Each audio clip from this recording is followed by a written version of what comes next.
Bem-vindas e bem-vindos ao Bold Steps, o podcast criado para quem quer dar passos ousados na sua carreira. Eu sou Gisele e junto com a minha parceira, Letícia, criamos esse espaço para compartilhar histórias de carreira interessantes e inspiradoras, explorar o poder da marca pessoal e do posicionamento e oferecer insights para que você possa avançar com coragem e autenticidade. Gi, posso apresentar a nossa convidada de hoje? Sim, eu tô muito animada. Tá, se Gi fez a apresentação dos últimos convidados, dessa vez a honra é minha de apresentar a nossa convidada, porque a gente tem hoje, pra mim, uma convidada especial em camadas profundas. E não é exagero nenhum dizer isso, porque Bia Brito, que é a nossa convidada de hoje, ela não é apenas uma profissional que admiramos, ela é a minha própria mentora de carreira. Foi com ela que eu vivi todo o processo de transição do direito para o branding e é a ela que eu recorro até hoje quando eu preciso escutar, repensar ou simplesmente reorganizar o meu caminho. Mesmo que ela já não atue mais com a mentoria, a troca com ela continua sendo um norte para mim e é por isso que eu estou emocionada com esse momento, Bia. A trajetória de Bia é o que a gente pode chamar de uma carreira ondulada e é um termo, inclusive, que eu aprendi com ela. Uma trajetória construída com a curadoria viva de experiências, habilidades e conhecimentos que foram se somando ao longo do tempo. Bia é cearense de origem, mas hoje vive em São Paulo, depois de ter passado por lugares como Porto Alegre, Florianópolis, Portugal, São Petersburgo, na Flórida, Santiago de Compostela, na Espanha. Ela é advogada de formação e por muitos anos se dedicou ao estudo para concursos públicos e, inclusive, ela chegou a ser aprovada para a segunda fase do Ministério Público do Ceará. Mas foi justamente ali, em meio à pandemia e ao congelamento das provas, que um novo ciclo começou. A pausa obrigatória virou a oportunidade de reencontro com valores, desejos e interesses antes silenciados. Desde então, a atuação de Bia passou por muitas fases, e todas com consistência e verdade. Ela já trabalhou com mentoria de carreira, orientação profissional, organização e gestão de tempo e acompanhou empreendedoras no desenvolvimento de negócios. Hoje, Bia atua com branding, fotografia, narrativas visuais e concepção criativa. E tudo isso parte de uma convicção que atravessa o seu trabalho, a de que não existe um único caminho. Como ela mesma diz, a vida e o trabalho dentro dela pode ser um veículo de realização e autoexpressão. Não há necessidade de se reduzir a uma única faceta. E a gente vai falar muito disso hoje. Bia, que alegria ter você aqui no Bold. Ai, meu Deus. Por favor, se apresente. Esse pitch, Não, gente. ela é muito sua fã. E assim, você é muito. Muito. Ela fala muito de você, muito. A gente sempre conversa sobre os aprendizados, desde que a gente se conheceu, na verdade, né? Lá atrás, quando a gente começou a fazer PDT dentro da Essence e tal. E é sempre com uma admiração e uma gratidão muito grandes. Então, assim, eu também estou muito feliz. E já lhe conheço por gente, correspondência um pouco, assim. É porque, querendo ou não, eu só tô aqui hoje trabalhando com branding, fazendo esse podcast, falando de carreira, porque a gente passou por um processo que fez muito sentido pra mim lá atrás, não foi? Então, isso realmente é a concretização de uma mentalidade que Bia me ajudou a construir. Então, por favor, Bia, se apresenta pra gente. Lê, eu tô muito emocionada também, super feliz de estar aqui. Acompanhei sua trajetória e é muito legal e muito gratificante você ver o processo acontecendo e tá ali acompanhando, às vezes, mesmo de longe. A gente já fez vários ciclos de trabalho. E ver onde você chegou, os lugares que você está ocupando e a convicção com a qual você ocupa eles é muito bonito de ver. Também me inspira do lado de cá. Então, poder estar aqui trocando com vocês é muito especial. Me sinto honrada. Bom, você já me apresentou da melhor maneira possível. Mas sim, sou cearense, hoje eu moro em São Paulo. A minha trajetória, a minha carreira, ela já passou por muitas mudanças. E eu tenho certeza que ela vai continuar passando. Porque essa é a premissa desde que eu pulei essa ponte de sair desse caminho mais formal, tradicional do direito. Eu me dei essa liberdade e o direito mesmo, a oportunidade de transitar pelo meu universo profissional e construir uma trajetória a qual fizesse sentido. Considerando o contexto que a gente vive hoje de mundo e que as coisas estão mudando muito rápido, a única certeza que eu tenho é que as coisas elas vão se modificar, né? Então, hoje, sim, trabalho mais especificamente com branding pessoal, acompanho muitas mulheres e profissionais, tanto olhando para o negócio, eu continuo olhando para os negócios, quanto também para a comunicação. Então, tudo que toca esse universo da comunicação pessoal, da construção de negócio, para quem presta serviço, especialmente, eu tô ali botando a mão do lado, olhando para isso. E agora também, mais recentemente, nos últimos 6 meses, construindo essas narrativas visuais através da fotografia, que é algo que tem me realizado muito ultimamente. E a gente vai falar sobre muitas dessas coisas, o papel da arte na sua vida e no seu trabalho. Mas eu queria já puxar a nossa primeira pergunta. Vou pedir licença, Gi, para puxar a primeira pergunta, porque você falou sobre a impermanência das coisas. Sim. E antes da gente voltar alguns passos na sua trajetória, eu queria te perguntar justamente o que é que permanece quando tudo muda? Essa pergunta, ela é bem boa. Me vem em mente duas coisas. Tem um ponto que eu já falei algumas vezes, quem me acompanha em rede social já deve ter me ouvido falar ou escrever a respeito, que eu entendo que as mudanças que elas acontecem na minha vida, elas vêm justamente para que eu permaneça. Então, a primeira coisa que me vem é o que permanece? Sou eu. A minha essência, os meus valores, aquilo que eu acredito. Então, para que eu continue e permaneça fiel a isso, eu preciso mudar. Porque a gente vai mudando. Então, para que as minhas escolhas não se tornem obsoletas, eu fique prisioneira de escolhas que eu fiz, né? Prisioneira das minhas próprias escolhas que eu fiz lá atrás e fiel a algo que não faz mais sentido, eu preciso atualizar essas decisões para que elas continuem tendo coerência com as minhas novas versões. Então, eu sinto que o que permanece, onde tudo muda, sou eu, que eu acredito, os meus valores. E isso carrega uma consistência, né? Porque a gente não muda da água para o vinho de um dia para o outro. Isso existe um caminho, assim. Mas quando eu olho também para a minha atuação profissional, eu também consigo perceber que há uma permanência ali temática. Existe um guarda-chuva. Desde o início, mesmo quando eu trabalhava fazendo rotina, assim que eu fiz a transição de carreira e eu migrei ali do concurso público, eu fiz muitos cronogramas, ajudava com a gestão, a organização do tempo, mas todo o meu trabalho, desde o início, fosse em produtividade, fosse em escolha e transição de carreira, escolhas profissionais, depois para negócio, ela tangencia, está sempre tocando o universo do trabalho. A gente no universo profissional, né? Não é como se eu estivesse mudando, fazendo cronograma, planos alimentares ou treinos, né? De rotina. É a academia agora. Então, tudo que eu faço, ele tá tocando esse universo profissional. Seja uma carreira empreendedora, de quem presta serviço, de quem vai com autonomia, de quem carrega essa multiplicidade.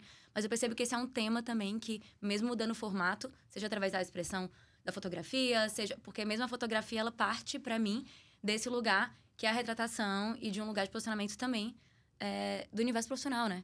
Então, não deixa de tocar o trabalho. Eu acho que esse guarda-chuva, ele contempla aí, esse tema contempla tudo que eu venho fazendo nos últimos 5 anos.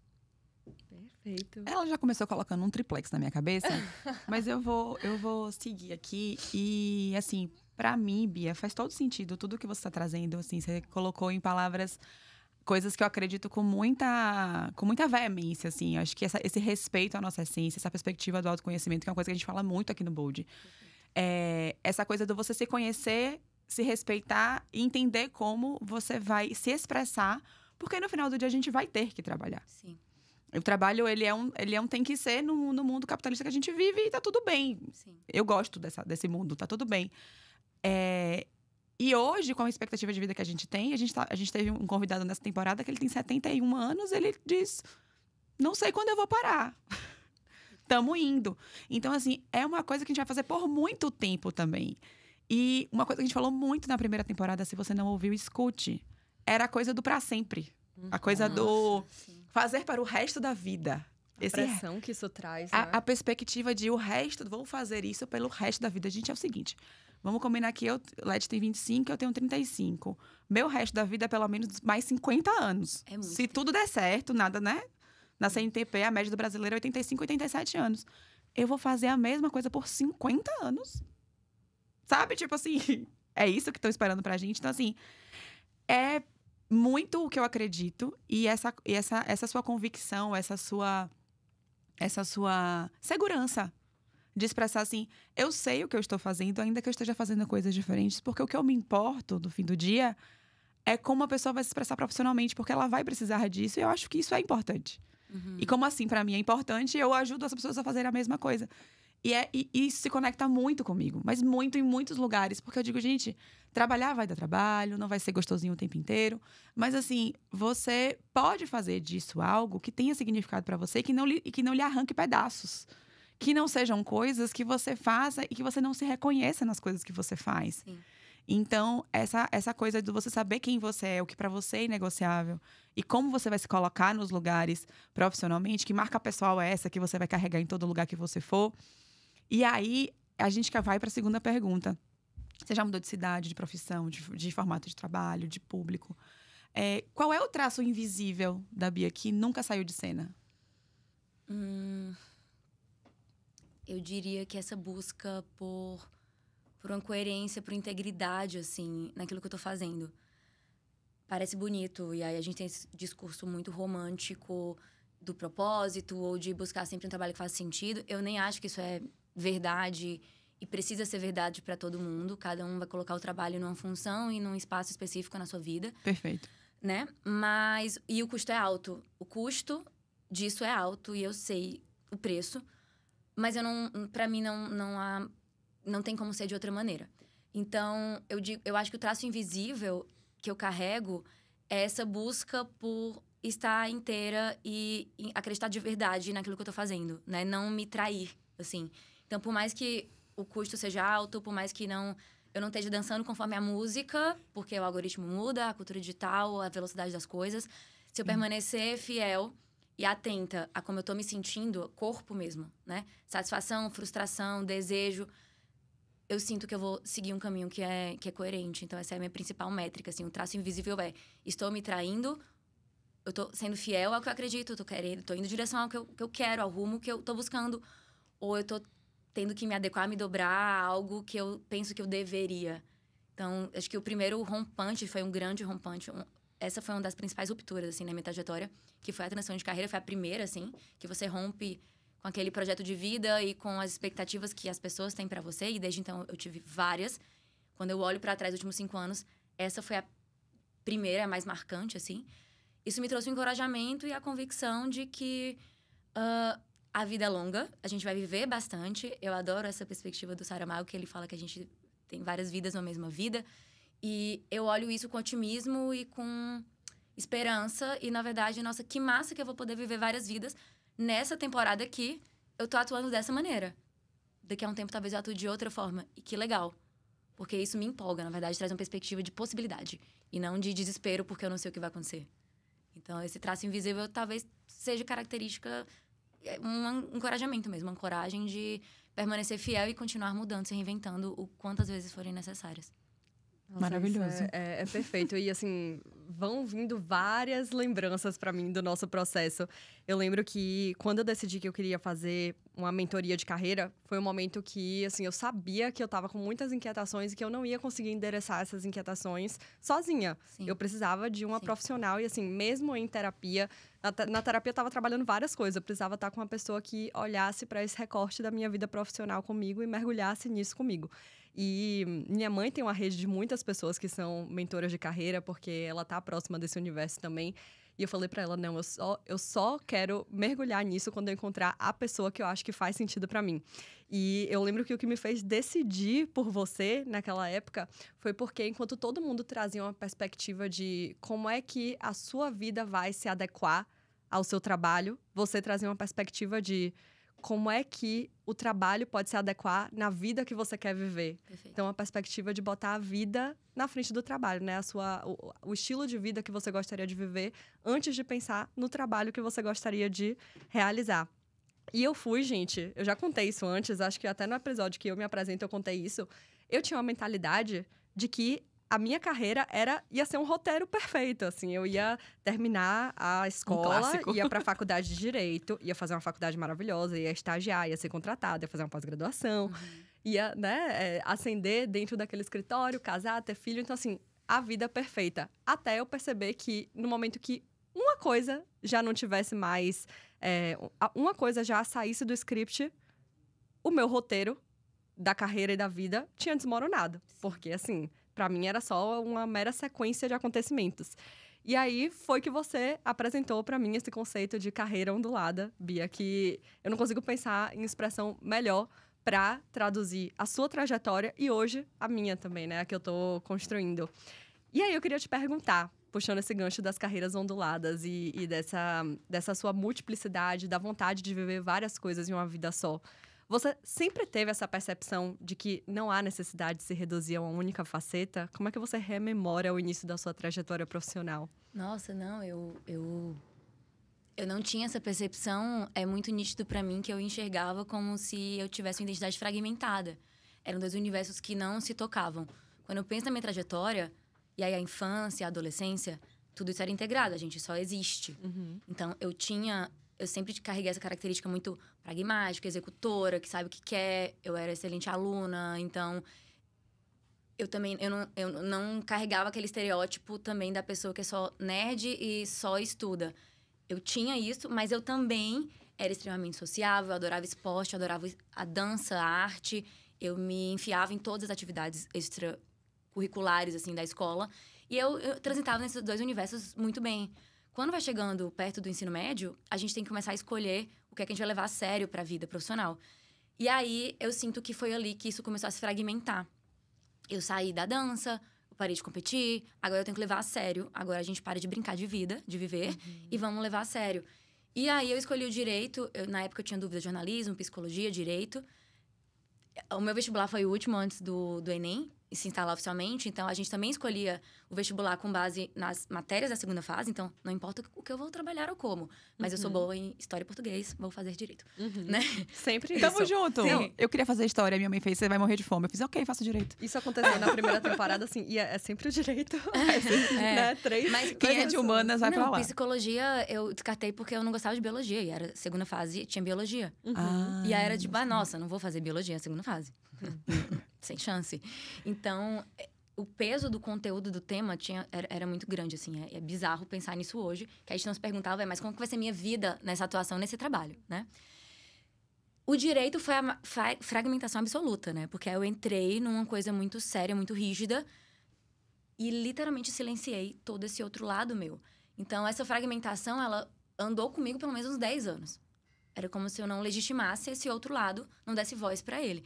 Então, eu não tinha esse entendimento de que as coisas e que eu poderia ser eu de maneira integral, né? E que eu poderia exercitar e trazer tudo à tona da minha personalidade.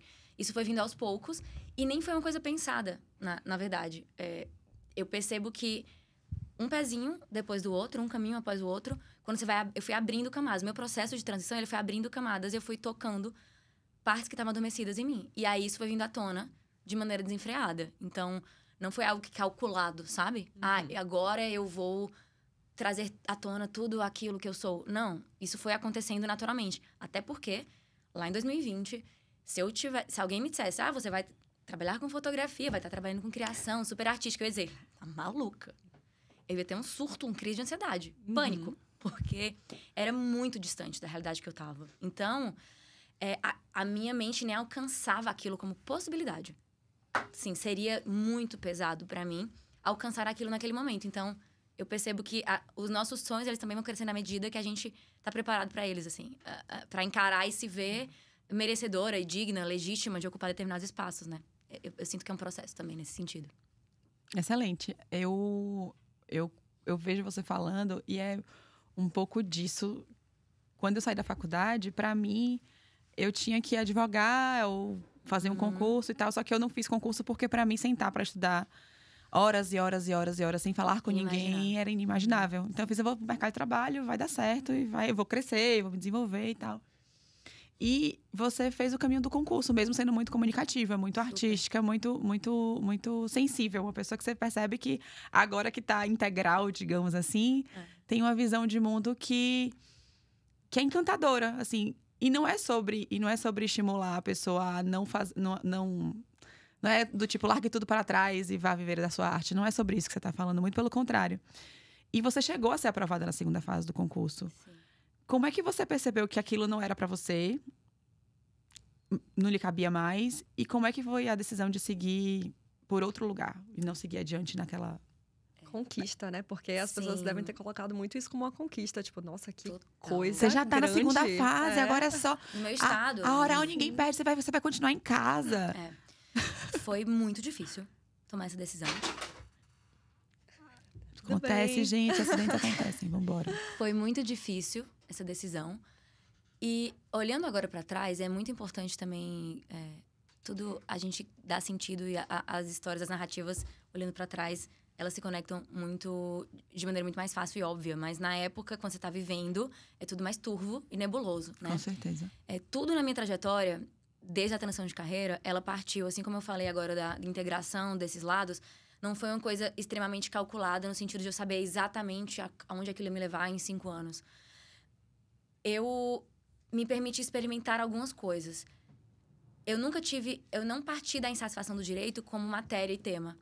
Ao contrário de você, eu sempre tive a convicção que eu não queria advogar. Então, se eu fosse empreender no direito, seria advocacia, né? Na época. Hoje tem o direito digital, tem inúmeras possibilidades. As pessoas fazem sistemas, API. O universo é bem mais amplo.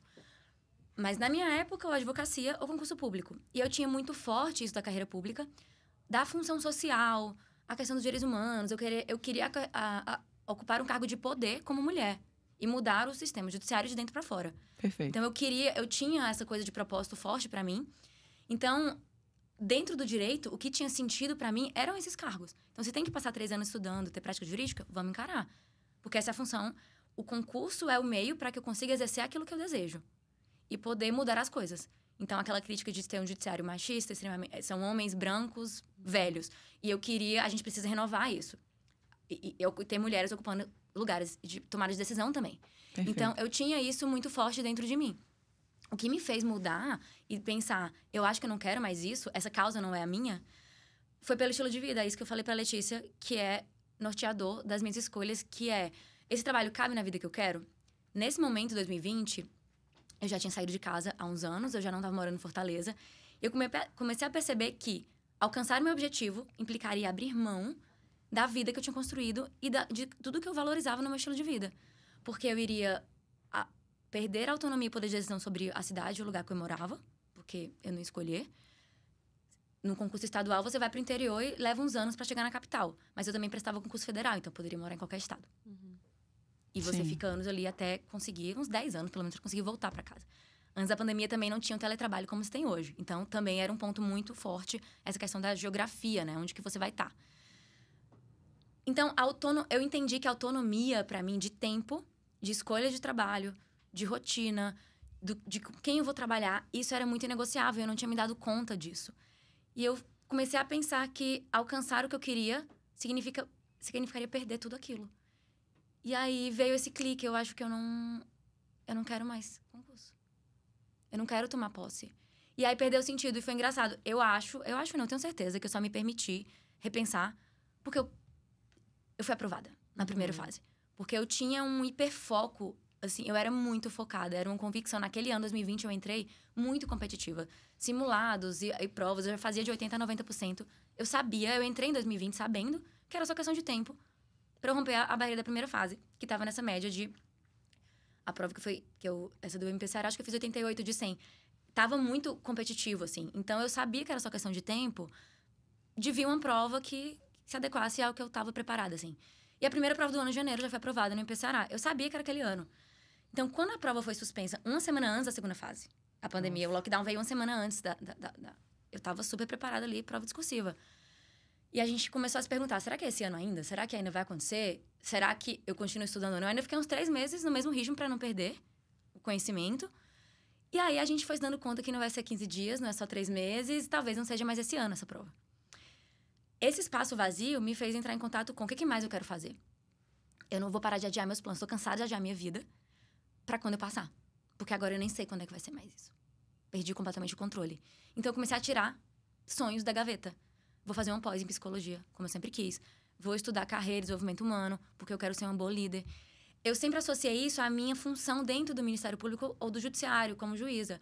Eu sempre quis estudar desenvolvimento humano, carreira, para atuar dentro da minha função como chefe, né? Para fazer melhor a função que você está se preparando para fazer. E aí, quando eu entrei em contato com isso, é por isso que eu digo, eu não fiz o movimento de agora eu vou largar tudo. Não, eu primeiro comecei a estudar, eu entrei em contato com outros interesses. E aí, quando você abre uma outra porta, o contraste... Assim, a consciência nasce do contraste, né, gente? Então, assim, quando eu entrei em contato com outras coisas, eu não conseguia abrir aquele vade-meco. E eu ficava lendo aquelas leis e falava, gente, isso aqui é muito chato. E aí, foi ficando muito distante o meu estímulo, a empolgação, a maneira como eu me sentia estudando esses outros universos. E isso daqui, que tava aqui. E aí eu comecei a repensar, será que eu ainda quero isso daqui? E aí, assim, as coisas foram ficando claras. Então, foi um processo de 2 a 3 meses entre entrar em contato com tudo isso e decidir que eu não queria mais. E comunicar às pessoas. Todo mundo me achou louca. Sim. Assim, tentaram muito me convencer, amigos, colegas, minha família, a pelo menos finalizar. Tipo, tu já passou a barreira mais difícil da primeira fase. Cara, só continua, pelo menos. Aí tu decide se toma posse ou não. E pra mim, aí eu entrei em cursos de investimento e oportunidade. Quanto que vai me custar continuar levando isso até o final?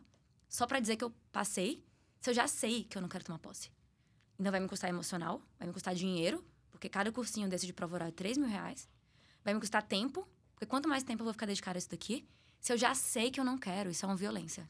Eu não vou seguir isso adiante, só pra depois distribuir aí um selo de aprovação pra todo mundo. Se eu já sei que eu não quero assumir. Óbvio que, no fundo, morria de medo. E eu tive muito medo de me arrepender. No fim das contas, o concurso, essa trajetória, esse certame, ele só encerrou 2 anos depois. Quando ele acabou e saiu a lista de aprovados, as amigas, né, o grupo ali de colegas que estavam na prova comigo, a gente fazia grupo de estudo pra se sabatinar, corrigir prova, enfim. As pessoas foram aprovadas. Quando saiu aquela lista definitiva, eu chorei tanto, de alívio. Porque 2 anos depois, só em 2022, eu senti que aquilo tinha encerrado. E eu tive a certeza da decisão que eu tomei. Porque eu tinha muito medo de me arrepender. Eu fiz essa escolha com medo, mas eu tinha muito medo de me arrepender profundamente. Será que eu tô fazendo merda? Sim, eu tô tomando... Literalmente. Será que, assim, eu vou me arrepender amargamente? Eu tô fazendo uma escolha muito errada. Mas eu vou ter que pagar o preço, porque é a minha vida. Eu só vou descobrir lá na frente. E eu paguei. Então, quando saiu esse concurso, e 2 anos depois eu vi onde eu tava e o que eu tava fazendo, eu falei, meu Deus. Imagina se eu tivesse continuado, se eu ainda tivesse esses últimos 2 anos estudando pra terminar essa prova. E aí, ali, eu tive a convicção de que eu fiz a coisa certa. Eu tava bem financeiramente, eu tava bem com clientes, eu tava me sentindo muito realizada. Mas eu só soube disso 2 anos depois. Então, foi um alívio muito grande ali. Eu fiz uma postagem até. Eu lembro de fazer um post com o print da lista de aprovados, assim, final. E falar sobre isso. Ali, eu encerrei o ciclo. 2 anos depois. E fui com medo mesmo, assim. É muito importante a gente ver a vida real, como é que ela acontece, porque a sensação que eu tenho é que às vezes as pessoas ficam, mas é fácil falar. Não, gente, não é fácil falar, não é fácil fazer, nada é fácil. Sim. A vida adulta, ela é difícil, assim, eu parto da premissa que ser adulto, você ser o responsável por si. Sim. E pelas consequências dos seus atos, Sim. é um desafio de todos os dias. Porque você deixa de ter aquele cuidador, aquele tutor ali, que o pai e a mãe que se responsabilizam. Eles até estão perto, eles até apoiam ou não apoiam a decisão. Mas assim, Sim. a decisão é sua e a consequência é sobre você. E os meus 2 pais são concursados nível médio. Minha mãe é técnica de tribunal e meu pai era bancário, servidor público do Banco do Nordeste. Minha família inteira. Eu não tinha referências empreendedoras. Então, eu sabia que comunicar... Eu não compartilhei o processo com a minha família. Com os meus pais, porque eu sabia que, enquanto eu tivesse dúvida, eles iam tentar me convencer. Então, eu não podia trazer essa fragilidade, eu não podia ser vulnerável, porque eu ia confrontar diretamente valores. Então, eu só comuniquei quando eu estava certa. Eu não estou pedindo opinião, eu não estou pedindo aconselhamento, eu estou comunicando que eu não quero mais. Que eu não vou mais seguir esse caminho. E eu precisei sustentar isso com muita firmeza, porque eu fui muito questionada. E aí você confrontar, assim, valores diretamente é muito difícil. Mas a minha escolha, ela partiu disso. Foi de um lugar de como que eu quero viver. E eu acho que esse caminho vai me deixar extremamente frustrada. Eu vou ser muito infeliz com essa rotina e com a vida que esse cargo vai trazer junto com ela. Então, aquilo perdeu o sentido completamente. Por mais que doesse abrir mão das possibilidades. Tanto financeiras, quanto também de mudança ali da função, que era o que me mobilizava muito na época, né? Eu tenho uma pergunta que não tá no roteiro, mas que eu queria muito fazer. Alguma hora essa cobrança... ou essa comparação, ou essa coisa do... Mas se você tivesse feito o Ministério Público, ou se você tivesse continuado com o concurso, você também ia estar aqui perto, enfim. As pessoas, elas ainda lhe cobram hoje, assim, 5 anos depois, ou falam alguma coisa sobre você, ou elas também encerraram o ciclo? Não, a minha mãe, às vezes, ainda fala de edital que saiu. Não acaba nunca. Você viu que abriu, né, o concurso? Você tem toda a liberdade, você pode estudar, você pode continuar fazendo tudo que você faz ainda. E trabalhar ali as horas. E eu fico assim, não tem a menor... Mãe, deixa eu te falar uma coisa.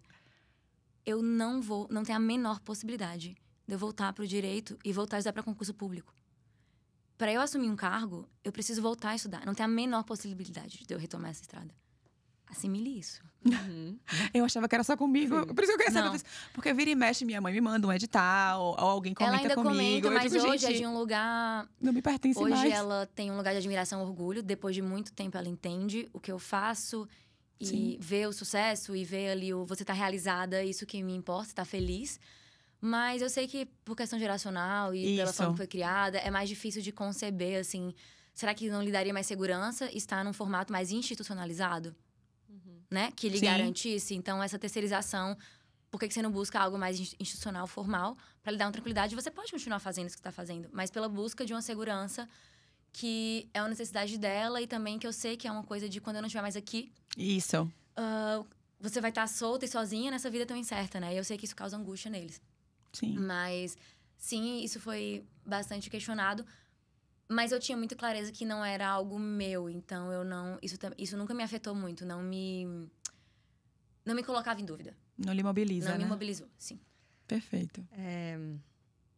Nossa, várias coisas aqui que eu tô pensando. Muito interessante, Bia, quando você fala... Eu ia chamar de Bia, mas eu só chamo de Bia. Muito interessante, Bia, quando você fala que foi doloroso, foi desafiador. Porque, às vezes, eu acho que as pessoas também colocam os nossos sentimentos de transição de carreira muito em caixinhas. Ou é preto ou é branco. Ou é doloroso ou é um alívio. E eu lembro também, sempre rememorando a minha própria trajetória com você, que você passou para mim um exercício de eu olhar para coisas que me interessavam. Coisas que eu me sentia feliz fazendo, explorando. E eu listei todos os assuntos que me interessavam, todos os temas que me interessavam. E direito não estava lá. Eu lembro de perguntar isso. Você lembra? E aí, quando você me perguntou como é que você tá se sentindo percebendo que o direito não tá aí? E eu falei, tá sendo um luto. Assim, foi a palavra que veio na minha cabeça pra mim, foi luto. Eu já sabia que eu não gostaria de seguir por essa trajetória, eu só precisava aceitar isso. E ainda assim foi um luto, foi um processo de, guardadas as devidas proporções, né? Foi um processo que primeiro veio uma negação, depois veio uma certa raiva, depois veio uma aceitação. Porque você tá abrindo mão, foi a palavra que, foi o termo que você usou também, você tá abrindo mão de uma expectativa que você criou pra sua vida. Então, assim, por mais que você saiba, você tenha confiança naquilo que você vai apostar depois, você precisa desconstruir tudo aquilo que você imaginou que você fosse viver pelos próximos anos. Porque você abrir mão, o luto não é só sobre a trajetória até aqui, e que muita gente tem ali, né, atenta. Eu já vim até aqui, eu já dediquei 10 anos, e foram 5 anos de faculdade, 4 anos focada ali em concurso. Eu tive aprovação também ali em TJ Alagoas, em defensoria, enfim.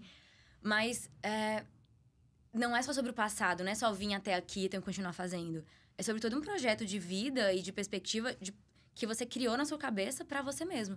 Então, nem é só sobre os outros, não. Mas os planos que você mesmo criou, você tem que abrir mão do que você planejou e que aquilo não vai mais existir. Então, é um luto de um futuro que não vai mais existir. E uma coisa que eu percebo é que a gente tá vivendo um mundo muito acelerado. E a perspectiva do tempo mal investido e a perspectiva do atraso. Eu estou atrasada.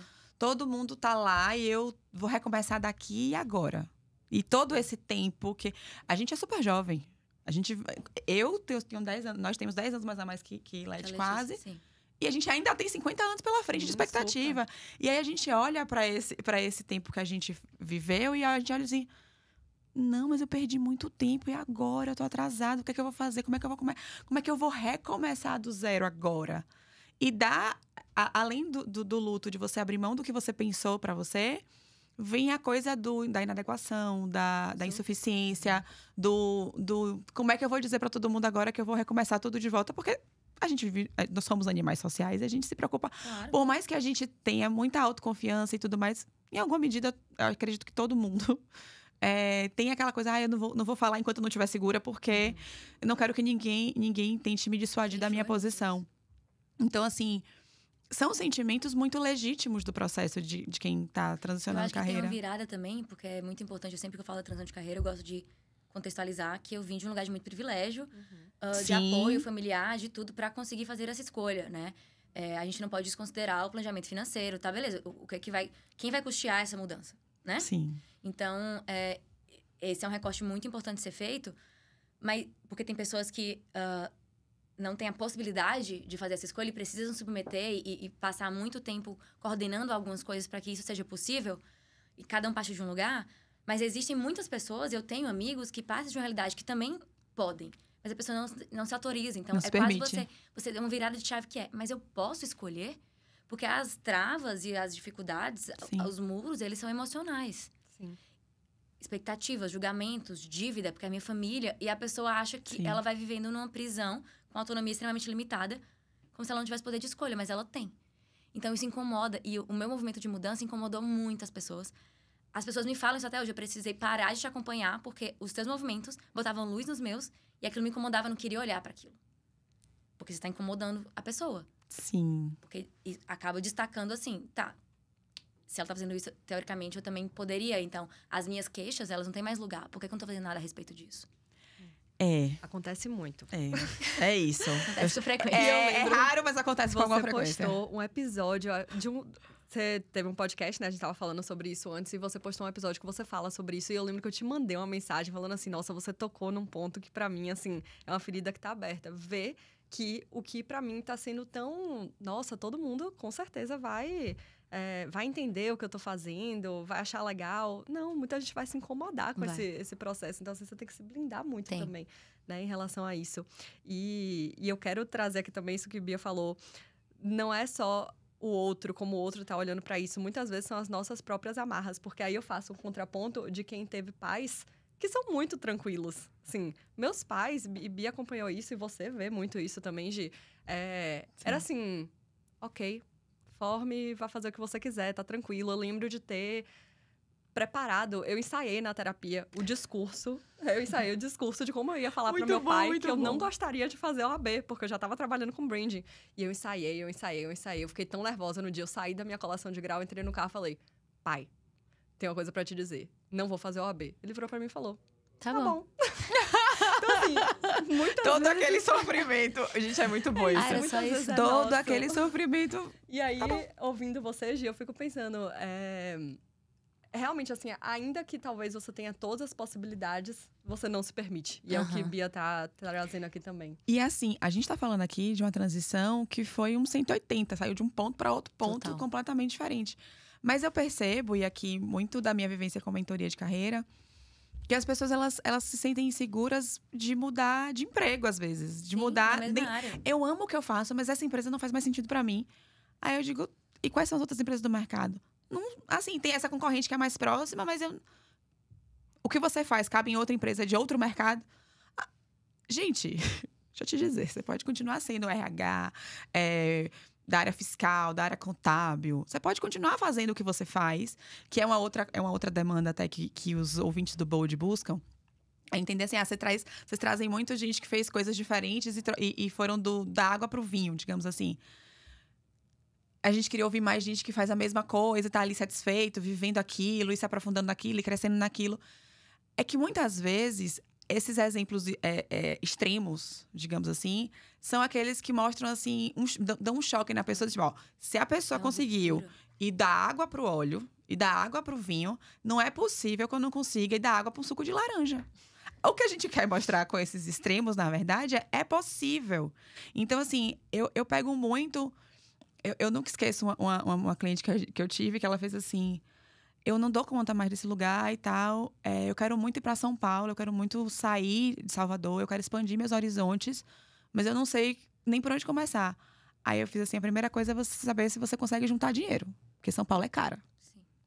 Então você vai fazer um orçamento de onde você quer viver em São Paulo no mundo ideal e depois a gente vai voltar para o mundo possível. Depois a gente vai pensar em carreira e tudo mais, porque a gente tem que saber quanto tempo vai levar para você juntar esse dinheiro. Que custa essa vida? Eu tenho que entender se eu vou focar em você ir, porque você vai conseguir ir rápido, ou em você construir ferramentas para tolerar esse ambiente. Você tem dois caminhos possíveis. Vamos ver por onde a gente vai olhar agora? Então, é um pouco disso, assim. É muito bom ouvir você, além de você ser maravilhosa, porque, assim, você traz um conforto pra gente que fez essa coisa do extremo, mas também traz uma tranquilidade do... Gente, não vai ser fácil, não. E é isso. Pezinho no chão. Vai ser difícil mesmo. Tira o sapatinho, bota o pezinho no chão, querida, aqui, né? Tamo aqui. É isso. Muito bom.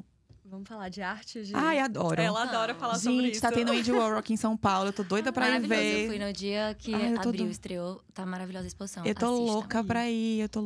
Eu quero ir no MASP, porque o MASP abriu sessão nova. Eu amo. Eu sou essa pessoa. O MASP tá cheio de novidade. Eu vi também, né?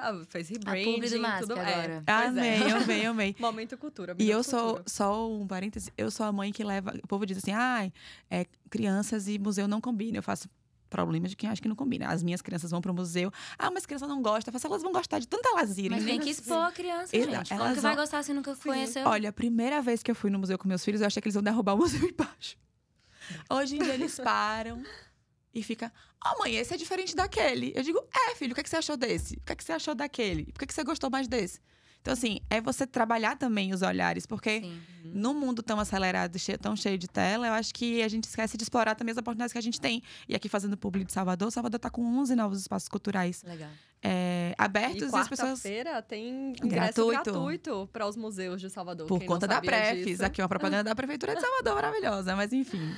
Pois é, vamos falar de arte, Bi. Em vários momentos da sua história, a arte esteve presente, às vezes em primeiro plano, às vezes mais distante. E você trouxe aqui já na nossa mesa sobre essa desconexão com o universo da arte durante a sua fase de estudos e durante a sua faculdade. E depois você fala sobre esse reencontro com a expressão, com a sensibilidade, com a comunicação. O que é que permitiu esse resgate? Eu diria que o contato é muito nítido para mim, quando eu volto, o processo de fazer o meu manifesto, o meu site. Nossa, o manifesto dela tá no YouTube, tá no Instagram, é lindo. Assista. O processo de construir esse manifesto, escrever, pensar no site, como eu quero ser retratada aqui. Isso escancarou, trouxe à tona tudo. Então, viver esse processo, e eu não sabia o que eu esperava. Eu lembro de pensar assim, eu só queria fazer um site. Isso mexeu coisa aqui dentro de mim, absurdo, assim. Foi depois desse processo que eu também fui muito… Algumas clientes minhas, que eu tava ali acompanhando o negócio, olhando pra carreira, pro desenho dos serviços, pro modelo de negócio, pro atendimento, tudo, já me puxavam pra esse lugar de querer me olhar pra comunicação, pra parte visual. E eu não me legitimava nesse lugar. Eu repetia, assim, ó, sai da minha boca, que eu não tinha senso estético. Imagina, se você não tem… Gente, vai no Instagram dela, é Bia Brito, o quê? @Bia Brito. @a Bia Brito. Eu falava que eu não… Ai, de daí que você tirou o seu… Letícia Luzbel? Pois é. Maravilhosa! Eu ainda pedi autorização na época. Ela, pelo amor de Deus, todo mundo faz isso. Gente, e realmente depois eu é vi. porque assim, Letícia, ela saiu do direito, mas algumas coisas do direito não saíram dela. Não. E uma das coisas do direito que não saíram de Leti é essa coisa do peço certo, da autorização. regra, da mas pra mim autorização. também Não, também. eu acho que tá certíssimo. Mas acho tão bonitinho que ela fez assim. Tudo. Não, ó, Gica, tá tudo certo, eu já pedi autorização. Eu digo, Jesus, coisa mais linda da tia, coisa mais maravilhosa. Não, tia, ontem eu amo. tava mostrando pra Mari aqui, eu tenho um disclaimer de uso de imagem e voz pro podcast, assim. O direito, ele nunca sai da gente, isso é… Não. Por mais que a gente fale que a gente brincar, é sempre o direito. Não, não tem Não. muita coisa… Tem. O olhar de ética, de cidadania, isso acompanha todas nós aqui na mesa. Sim, sim. A gente tá falando de resgate. Então, o meu processo de construir isso, as clientes já vinham me puxando, eu já vinha acompanhando algumas coisas, assim, de… Porque você termina, beleza… Eu sei o que eu entrego, como eu faço meu trabalho, a gente já mexeu tudo da porta pra dentro, né? A qualidade do produto, da entrega. E pra mim, branding, comunicar… Não tem embalagem que se sustente sem um bom produto. E quando a gente fala de produto prestando serviço, é a maneira como você faz isso, né? Perfeito. Capacitação, é competência, é entrega, é relacionamento. Eu sempre olho pra isso primeiro. Então, naturalmente, olhando pro negócio, chegou um momento que legal, isso aqui tá redondo. Como que a gente traduz isso, ou como que eu comunico isso, ou como que eu conto essa história de maneira que me represente mais. Então, naturalmente, meu trabalho ele foi entrando nesse lugar. Só que eu não nomeava. Na minha trajetória, eu tive muitos clientes, amigos, que nomearam pra mim o que eu tava fazendo. Tipo, deixa eu te falar que isso tá fazendo é branding. Uhum. Porque pra mim, eu não associava. Mas o processo artístico de resgate dessa coisa poética, da minha relação com a música, de assumir isso, veio no meu processo de manifesto. E não foi intencional. Eu, literalmente… decidi construir um site porque eu já estava entendendo que eu não queria estar só naquele espaço ali, só o único lugar onde eu estou na rede é uma página do Instagram. Eu quero ter um lugar onde eu possa contar minha história de maneira mais assertiva, robusta. E fazer isso me fez entrar em contato com essa história e resgatar esses pedaços. Então, foi muito transformador. Foi um processo, assim… Foi um catarse, assim. Foi absurdo.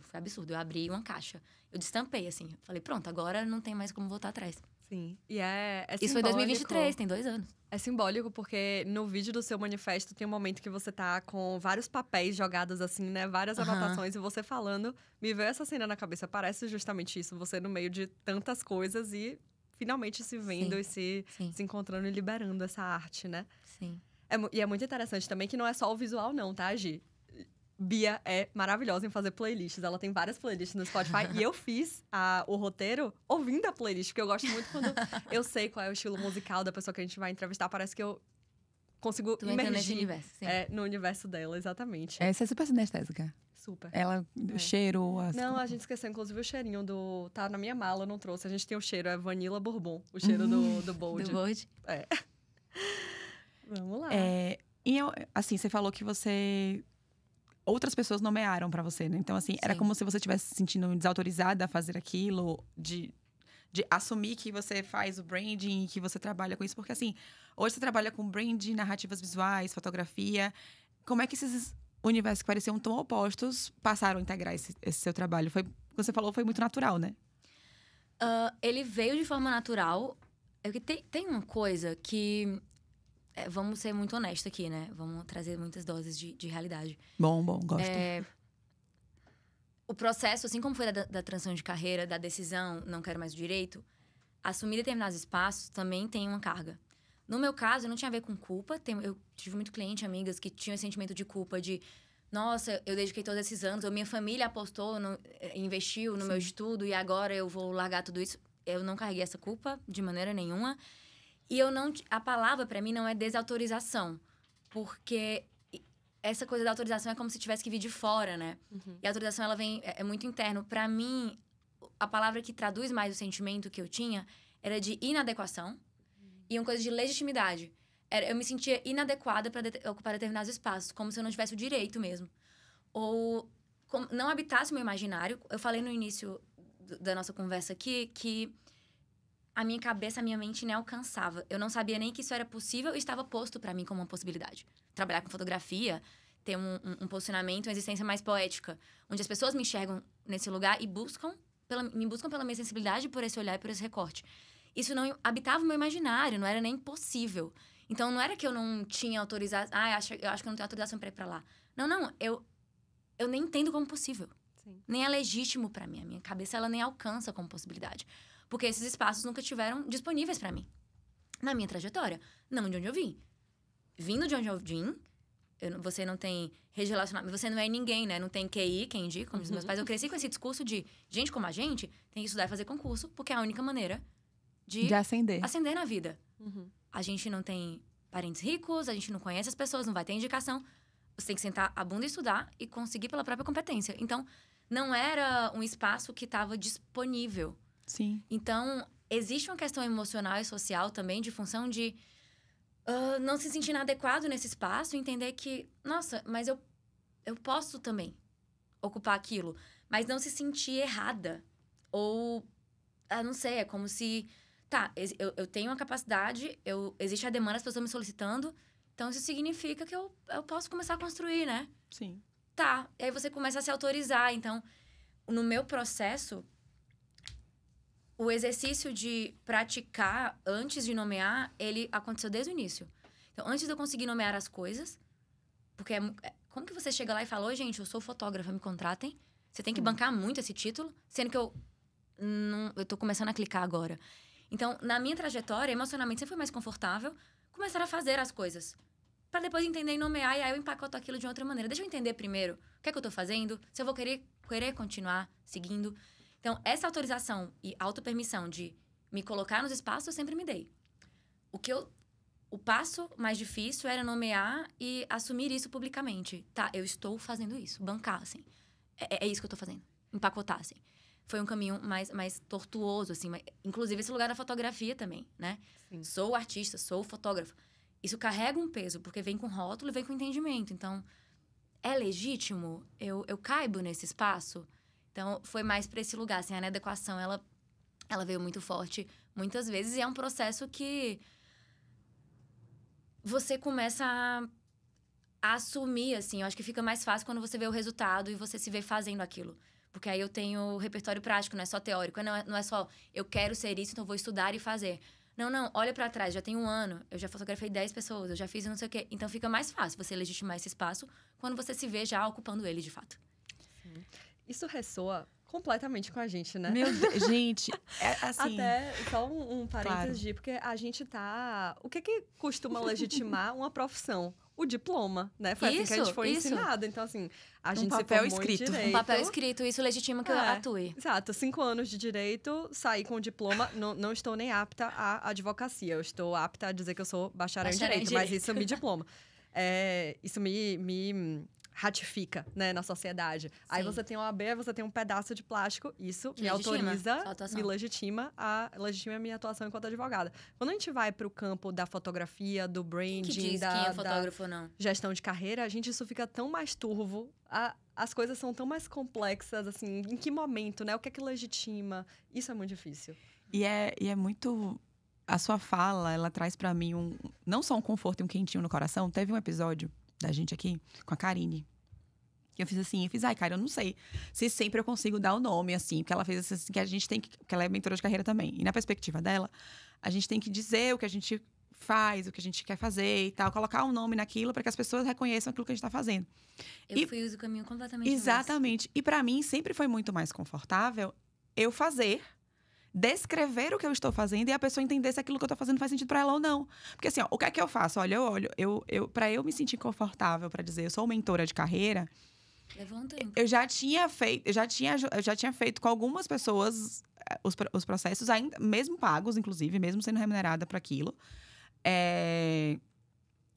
Pelo meu posicionamento mesmo, de dizer assim, olha, eu estou fazendo transição de carreira, agora eu vou trabalhar com autoconhecimento e tal. Planejamento, um pouco parecido com você. E fiz assim, olha...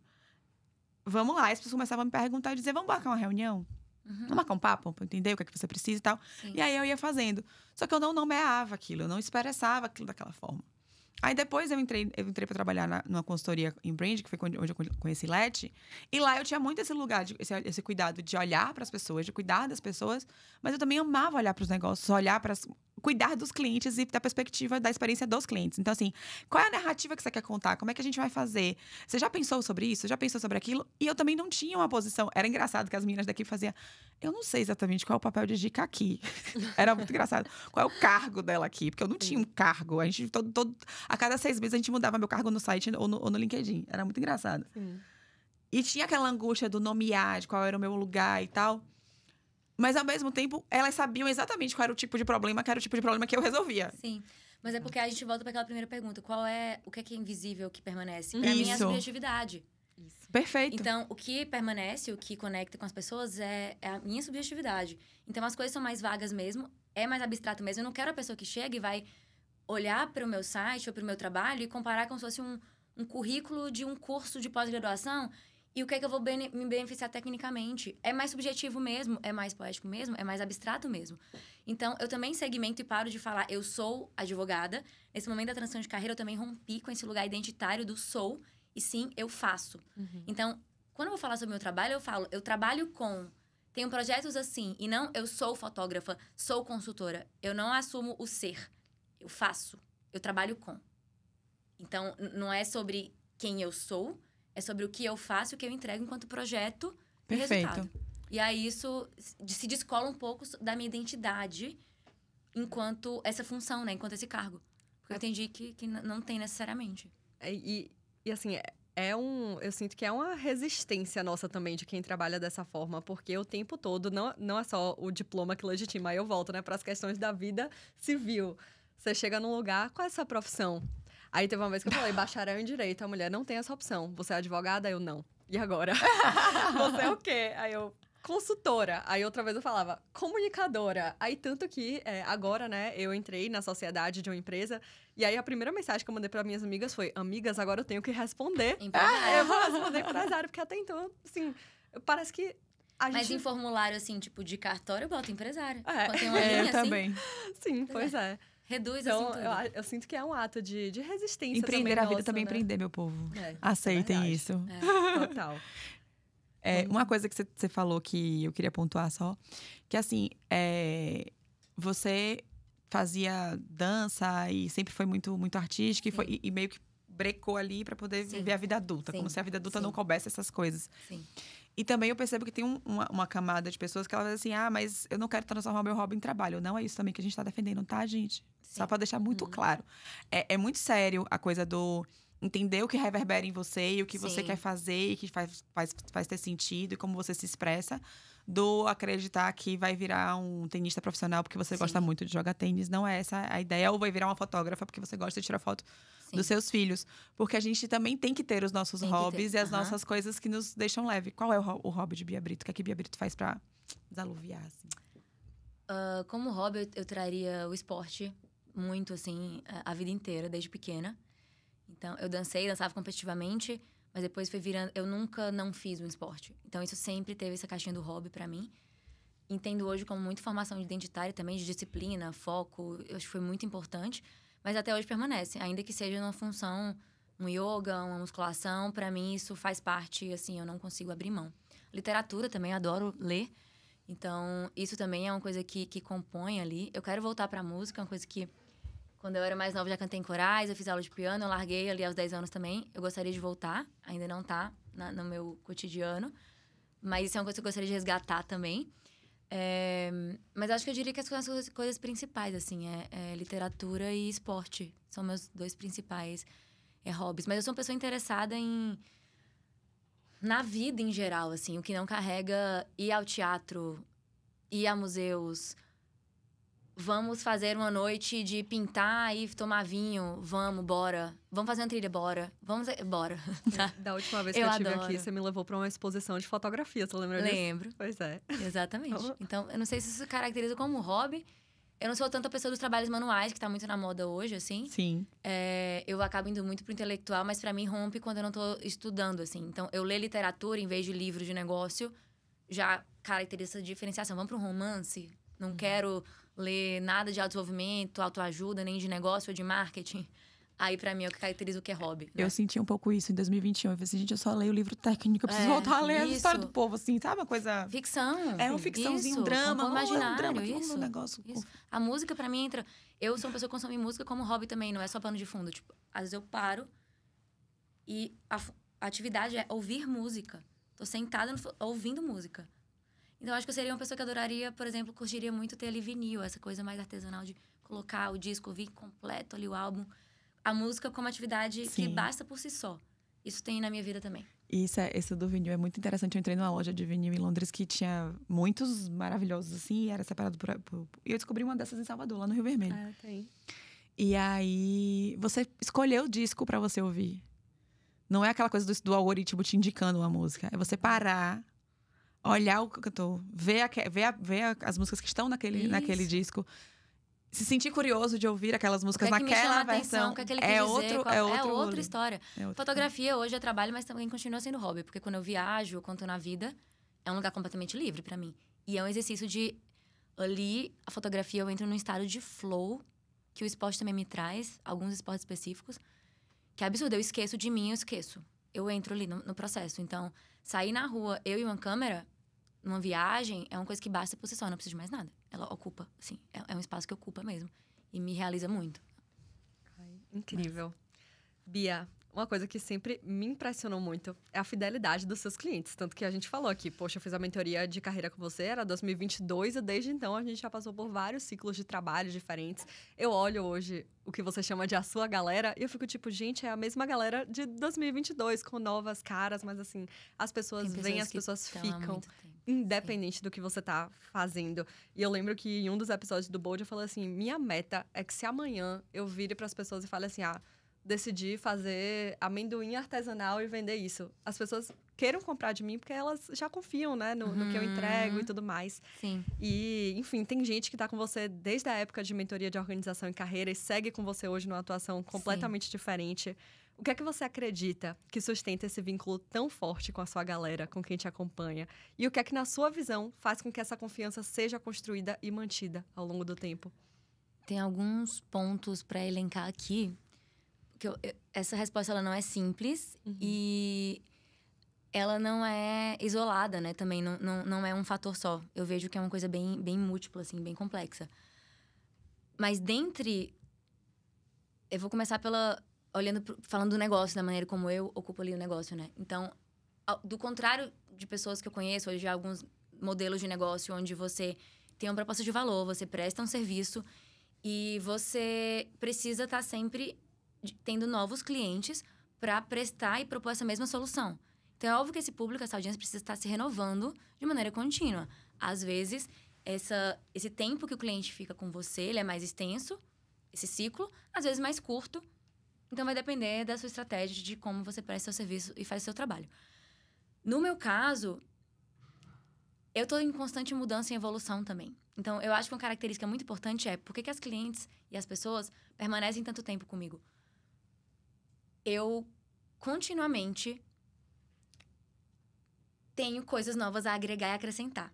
Então, é uma expansão contínua de repertório, solução, e é como se eu tivesse um esforço dentro do meu escopo de trabalho. Em vez de eu estar me esforçando para comunicar e alcançar novos públicos, eu preciso estar dedicada a me desenvolver e ampliar meu repertório continuamente. Isso é, assim, premissa do meu trabalho. Porque senão, eu vou esgotar o que eu posso entregar para a pessoa rapidamente. Se eu já esgotei aquilo que eu tenho para te oferecer, por que você vai continuar querendo que eu esteja ao teu lado? Mas se eu continuo tendo novas fontes, novas referências, eu continuo agregando, a pessoa continua me vendo valor em que eu continue caminhando com ela. Então, e aí isso faz mais sentido para mim a nível pessoal também. Porque eu sou uma pessoa que gosta de agregar e de conhecer e estudar coisas novas. Eu valorizo muito essas relações de profundidade. Então, quanto mais tempo eu tô com a pessoa, mais eu a conheço, mais assertivo é o meu trabalho. Quem tá do outro lado dessa ponta também valoriza isso. Então, é uma coisa que é mútua. Então, não passa só por competência técnica. Se a gente for comparar profissionais de fotografia, profissionais de marca, quem que eu vou trazer junto? Você mesmo. Você poderia, cada vez que você tem uma demanda, contratar um profissional novo. Cara, quem que assistiu, quem tava contigo desde lá do começo, é muito mais fácil. Imagina ter que contar essa história de novo. Todo de novo. Você já sabe, já é meio caminho Eu vou andado. te trazer coisas que eu lembro do teu processo, que talvez qualquer outro profissional não ia saber, porque não tava lá com você. Então, isso passa a ter muito valor. Então, quanto mais o tempo passa, isso passa a agregar um valor absurdo na minha relação profissional com o cliente. E o meu cliente, o perfil, valoriza isso. Muito. Então, existe uma conexão pessoal que é... Eu quero que essa pessoa... E aí, eu, como profissional, eu quero que esse cliente tenha um perfil. E existe uma conexão entre eu e ele, para que a gente caminhe tanto tempo juntos. Ele vai ocupar a minha agenda, o meu tempo. Existe uma conexão, porque isso tem que ser recíproco. Sim, então, existe aqui uma identificação e uma conexão pessoal que é inegociável para que isso se estabeleça. Então, não passa só pela competência técnica, pelo repertório, pelo que eu entrego como valor e de continuar sendo um profissional e uma pessoa interessante para agregar e continuar me desenvolvendo. Eu não posso parar no tempo, senão eu fico obsoleta. E a pessoa, em contrapartida, também tem uma conexão e um campo de confiança muito grande. Então, para mim, essa aba, ela também passa pelo pessoal. E aí, é muito bom botar o pezinho no chão, que é... Eu construo relações profissionais onde a liberdade e a autonomia, ela é muito preservada, e você sabe disso. Eu não quero que a pessoa esteja comigo por medo de não ter espaço, mas porque ela deseja e não porque ela depende de mim. Sim. Dentro desses processos, eu tenho pessoa que estou há 3 anos junto, existiram pausas. Porque a vida, ela atravessa. É uma gravidez que acontece, é um divórcio que acontece, é a pessoa... Chegamos onde eu precisava e a minha empresa diminui o faturamento na metade, eu vou ter que pausar, 7 meses depois a pessoa volta. Ou simplesmente existe essa ela precisa viver um pouco mais, né? Antes de voltar de novo. Isso. Sim. Então, existe esse ciclo. Não é assim, nossa, então a pessoa chegou, é super seguro. Não tá garantido isso. Então, existe também o desconforto de entender que essa construção, esse vínculo, ele tem que ser cultivado, nutrido e protegido ali continuamente, alimentado mesmo. Porque não tá garantido. A pessoa pode estar aqui comigo 2 meses. Eu não faço um contrato de 1 ano para prender a pessoa comigo 1 ano inteiro. Pode ser que ela entre, daqui a 3 meses ela quer pausar. Então, é que nem relacionamento interpessoal. Eu tenho que estar nutrindo e tem que continuamente estar fazendo sentido para mim e pra pessoa. Então, é um foco, eu tenho uma consciência muito grande de cuidar dessas relações. E eu sempre coloquei mais energia em cultivar as relações de quem tá comigo do que tá colocando foco em ampliar, em abrir para pessoas novas. Novos leads, que a internet é louca, adora. Ampliar. Não, eu quero estar nutrindo profundamente, construindo de maneira sólida a relação de quem tá aqui comigo há tanto tempo, assim, essa fidelização, assim, isso para mim é muito importante, desde que continue fazendo sentido, obviamente, para ambas as pessoas, sabe? Claro. Vem muito forte essa coisa a conexão que se perde um pouco com a internet, ser nutrida dessa forma é muito importante. A perspectiva de você ter uma comunidade muito forte sua também é muito importante. Então, assim, a gente entende que tem vários jeitos. E encontrar esse jeito é o que você tá me colocando, assim. Encontra o seu jeito que faz sentido pra você e respeita esse jeito. Se você quer fazer uma entrega pontual e fazer várias entregas pontuais para várias pessoas, tudo bem também. Acho que não tem... E eu já me julguei muito nesse lugar, porque, na verdade, eu ficava assim, gente, eu tô me sabotando. Porque, assim, quando o negócio tá pra ficar eficiente, agora eu posso só repetir, aprimorar, eu quero fazer outra coisa. Então, entendi. Dominei, porque eu tenho esse funcionamento. Dominei, próximo. Então, isso de repetir, eu conheço gente, da época que eu fiz transição de carreira, que eu fiz mentoria e que eu estudava, que até hoje, 5 anos depois, a pessoa vende o mesmo programa, reproduz o mesmo discurso, e eu olho pra isso e digo, eu estaria morta, entediada. Não ia conseguir. Sim. Então, assim, o que pra pessoa é eficiente, nossa, graças a Deus, já tô dominando, faço com os pés nas costas, de olhos fechados. Pra mim, não, é o desconforto e o novo, e o que é que eu vou aprender, o que é que vem agora. E aí, de novo, isso causa ansiedade, não tem garantia, é mais desafiador, tem um custo, mas é o que mais se adequa à minha personalidade, à minha maneira de trabalhar. E é gostoso pra mim. Então, eu pago o preço. Eu pago o preço. Eu sou apaixonada por essas perspectivas, porque assim, você vê os perfis comportamentais trabalhando na prática, assim, ela. Uma executora comunicadora nata aqui na minha frente. Tipo assim, eu preciso do diferente, eu preciso ter resultado, eu preciso ver, eu me importo com as pessoas, eu me importo com as relações, quero construir. Essa coisa do autoconhecimento, gente, é tão maravilhoso. É muito importante. Gente, quando você sabe quem você é, você bota o pé com tão mais tranquilidade, ajuda a Deus a botar o chão, gente. Pelo amor de Deus. E assim, eu fiz a pergunta, mas eu vou dar meu depoimento também. É isso tudo que você falou como cliente, eu posso dizer. Trabalhei com Bia também como parceira uma época, então assim, sei o formato de trabalho dela. Inclusive, temos que conversar. Sim. Mas a outra coisa também, e isso acho que é um modelo e uma perspectiva de negócio muito nova, é de que às vezes a pessoa simplesmente quer o seu cérebro pensando junto com ela. E é isso, assim, com o seu E repertório. não desvalorizar isso. Porque, assim, não é porque é fácil pra mim que a pessoa tá me pagando. Esses dias, uma pessoa me mandou mensagem. É um potencial cliente, ela queria entender melhor. E ela veio trazer uma angústia, assim. Eu parei o que eu tava fazendo e mandei uma mensagem pra ela. Mandei um áudio de 10 minutos. E a resposta dela foi... Você me prestou uma mentoria agora nesse áudio em 10 minutos. Muito obrigada. Sim. Eu falei, que bom que ela sabe. Isso daqui que eu falei pra ela, poderia estar sendo uma reunião paga. Sim. E eu não tô aqui dando miséria e economizando contribuição. Mas hoje eu tenho essa consciência de que a minha contribuição, o meu ponto de vista, a maneira que eu penso, isso traz valor pra mesa e tem um preço. Sem dúvida. Porque não é porque é óbvio pra mim e fácil, porque a gente demora. Nossa, mas por que a pessoa vai me pagar? Só pra eu dar aqui minha opinião, meu ponto de vista? É isso mesmo. Mas é uma isso mesmo. consultoria. É isso. Meu pai dizia... E ver valor nisso, porque entendendo que não é óbvio pro outro. Meu pai dizia que o caro não é apertar o parafuso, é saber qual parafuso você tem que apertar. É isso. Ele dizia assim, você tentou... mas você vai me cobrar 5 mil reais pra apertar um parafuso? Vou lhe cobrar 5 mil reais. Você sabia qual era o parafuso que tinha que apertar? Não se constranger por isso. Isso. Você não sabia qual era o parafuso que tinha que apertar? Então me pague meu negócio que eu cheguei a apertar em 3 segundos. Mas só durou 3 segundos. Entender isso é muito Muito importante. desafiador. Porque a pessoa, ela quer... Por isso que passa pela subjetividade e não pelo cargo como eu nomeio. A pessoa, e depois que ela entrou em contato comigo, e eu me torno essa pessoa de confiança que ela acessa, é a minha opinião, o meu ponto de vista, é o meu direcionamento que ela vai querer, porque ela já confia. E ela sabe que eu vou estar trazendo pra mesa um direcionamento onde eu defendo e protejo o que eu sei que é importante pra ela e não pra mim. Então, isso é muito importante, como se fosse guardiã dos valores e interesses do cliente. Sim. Então, não é uma opinião parcial do que eu acho que é melhor pra mim ou como que eu faria. Não importa como eu faria. Exatamente. Aconteceu com isso comigo recentemente. Eu tô ajudando um negócio que é mãe e filha. E aí, a mãe tava com expectativa e eu conheci as expectativas da filha. Aí eu virei pra uma e disse assim, eu fiz, olha, a gente precisa fazer um plano contando com ela a partir de tal momento. E eu disse a ela, você precisa conversar com sua mãe e dizer a ela que você só vai entrar a partir de tal momento. Ela, mas como é que você sabe? Eu faço porque eu já lhe conheço o suficiente pra entender que você não vai no ritmo dela, você vai no seu ritmo. Então, comunique a ela qual é o seu ritmo e tenha coragem de dizer, eu estou vindo pro negócio, eu vou assumir o negócio. Perfeito. Mas tem que ser no meu ritmo, porque tem que me respeitar, porque tem que fazer sentido pra mim. E aí, elas conversaram e aí a mãe fez... tá bom, então, tudo bem. A Gisele já tinha me falado que a gente tinha que fazer um planejamento diferente e tal. Eu disse a ela que eu ia conversar com você, mas então tá bom, então. Ela já tinha conversado com você, aí a filha falou... Não, ela só me disse pra eu te dizer quando é que eu ia assumir o negócio. Então, assim, é isso. Então, essa coisa de você... Até quando você tá lidando com duas pessoas, quando a gente tá no negócio, muitas vezes tem sócios. Então, assim, você conseguir defender os interesses das pessoas individualmente, aquilo que pra elas é importante...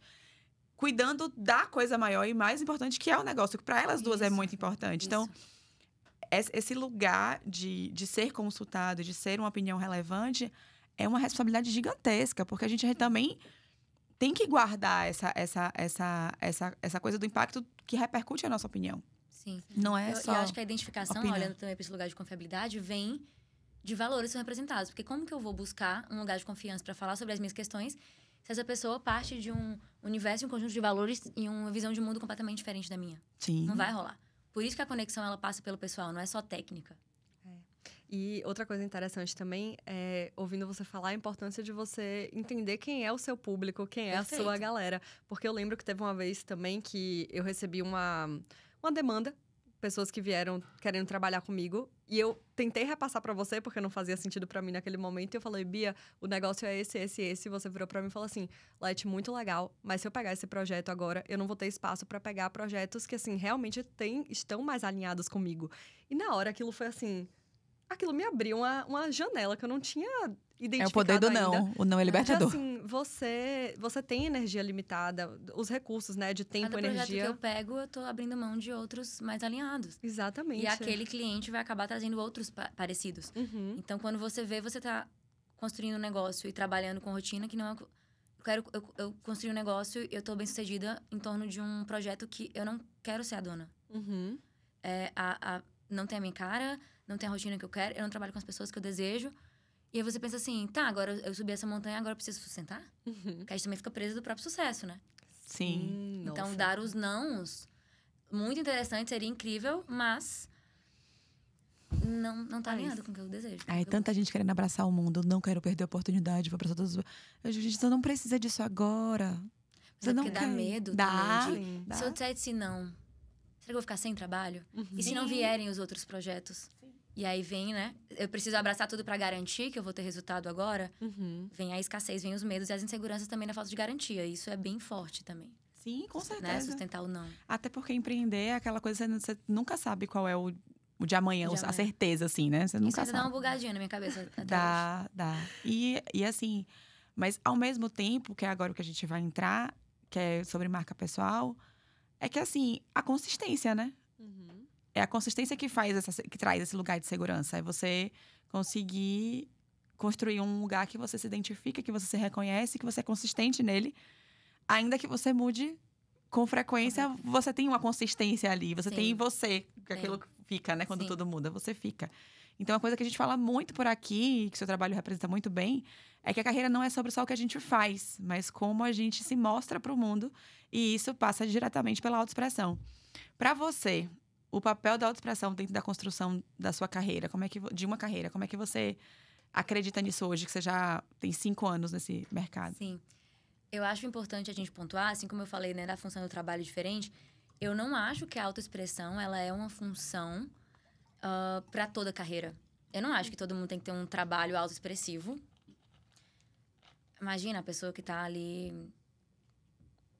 eu tô preenchendo aqui planilhas, um trabalho super técnico, exato. Tô me autoexpressando aqui. E a gente teve um Muito episódio nessa temporada já sobre trabalho nos bastidores. E, assim, muito legítimo, muito importante também. E Nem às todo mundo vezes não precisa estar é no autoexpressão nenhuma, assim, não tem nada a ver. Às vezes a pessoa...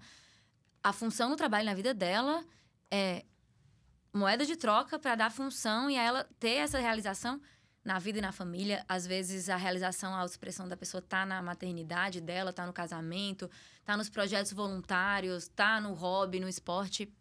Não sei.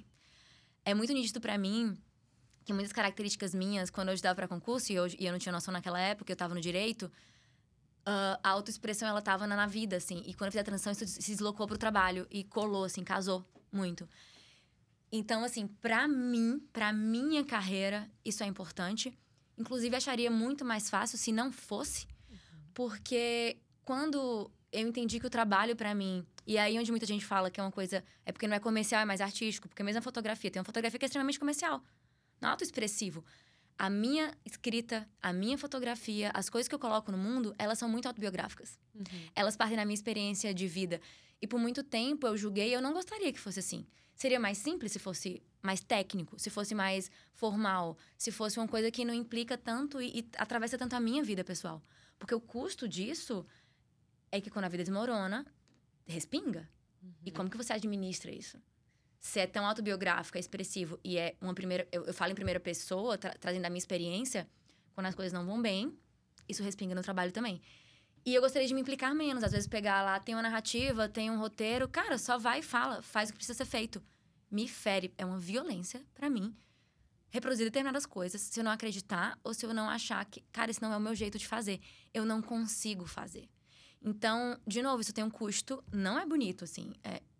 Muitos momentos eu já pensei que seria mais fácil eu ter um envolvimento pessoal menor com o meu trabalho. Seria mais simples. Seria só executar e fazer. Mas, pra mim, é muito pessoal. Tem essa coisa visceral. Então, carrega esse lugar. Então, no meu processo, entender isso e aceitar foi muito importante. Para que eu acolhesse e desse espaço e voz para essa característica. E não tentar silenciar ou reprimir e tratar como frescura. Porque da mesma forma que tem gente que não liga e tá indo bem, e aí a pessoa fica sofrendo porque não tem proposta ou sei lá o quê, quem tá desse outro lado de, a autoexpressão é muito pessoal, me realiza muito, também sofre porque às vezes gostaria que fosse mais simples. Por que eu não consigo só fazer? Por que eu não sigo essas fórmulas? Seria mais fácil se dobrar ao contexto, né? Mas pra mim não funciona. Então, acho legal trazer esse... tudo tem dois lados da moeda, né? Então, tem uma função muito grande. Nomear e entender isso foi importante para que eu desse lugar. E entendesse que, para mim, não era questão de frescura, de ilusão, de fantasia ou imaturidade. Imaturidade. Porque muita gente acha que é imaturidade. Mas entender que, para mim, seria critério. E seria norteador, né? Isso tá alinhado ou não com o que eu acredito, me caracteriza ou não. Entendendo que tem os projetos que são autorais, é sobre mim. E os projetos que ali do bastidor, que são sobre clientes, isso é muito importante também, não carregam essa assinatura toda, essa voz, não é sobre mim, é sobre o outro. O que vai estar alinhado ali nessa autoexpressão é, na verdade, se o que eu tô trazendo tá íntegro e tá de acordo com o que eu acredito. Eu não vou reproduzir um discurso ou uma fórmula que não tá de acordo. Então, essa alternância eu acho que é importante também. Senão fica muito pesado. Isso que você falou de tem um preço, me pegou aqui também. A gente se coloca muito vulnerável também nessa mesa, né? A gente do lado de cá. E isso ressoou comigo porque recentemente eu me peguei muito agoniada olhando para pessoas ao meu redor e percebendo, meu Deus, por que é que só eu tenho o trabalho tão relacionado com a minha autoexpressão, assim, eu trabalho num lugar de realização muito pessoal, grande. Né? É quase que um... Como é que eu posso dizer? Não sei, colocar o trabalho num lugar diferente das pessoas ao meu redor. E eu fiquei muito agoniada olhando pra isso. E, assim, a minha ansiedade era por que as pessoas não estão colocando o trabalho nesse lugar também? Até eu perceber que essa é a minha forma de fazer as coisas. Tem um preço.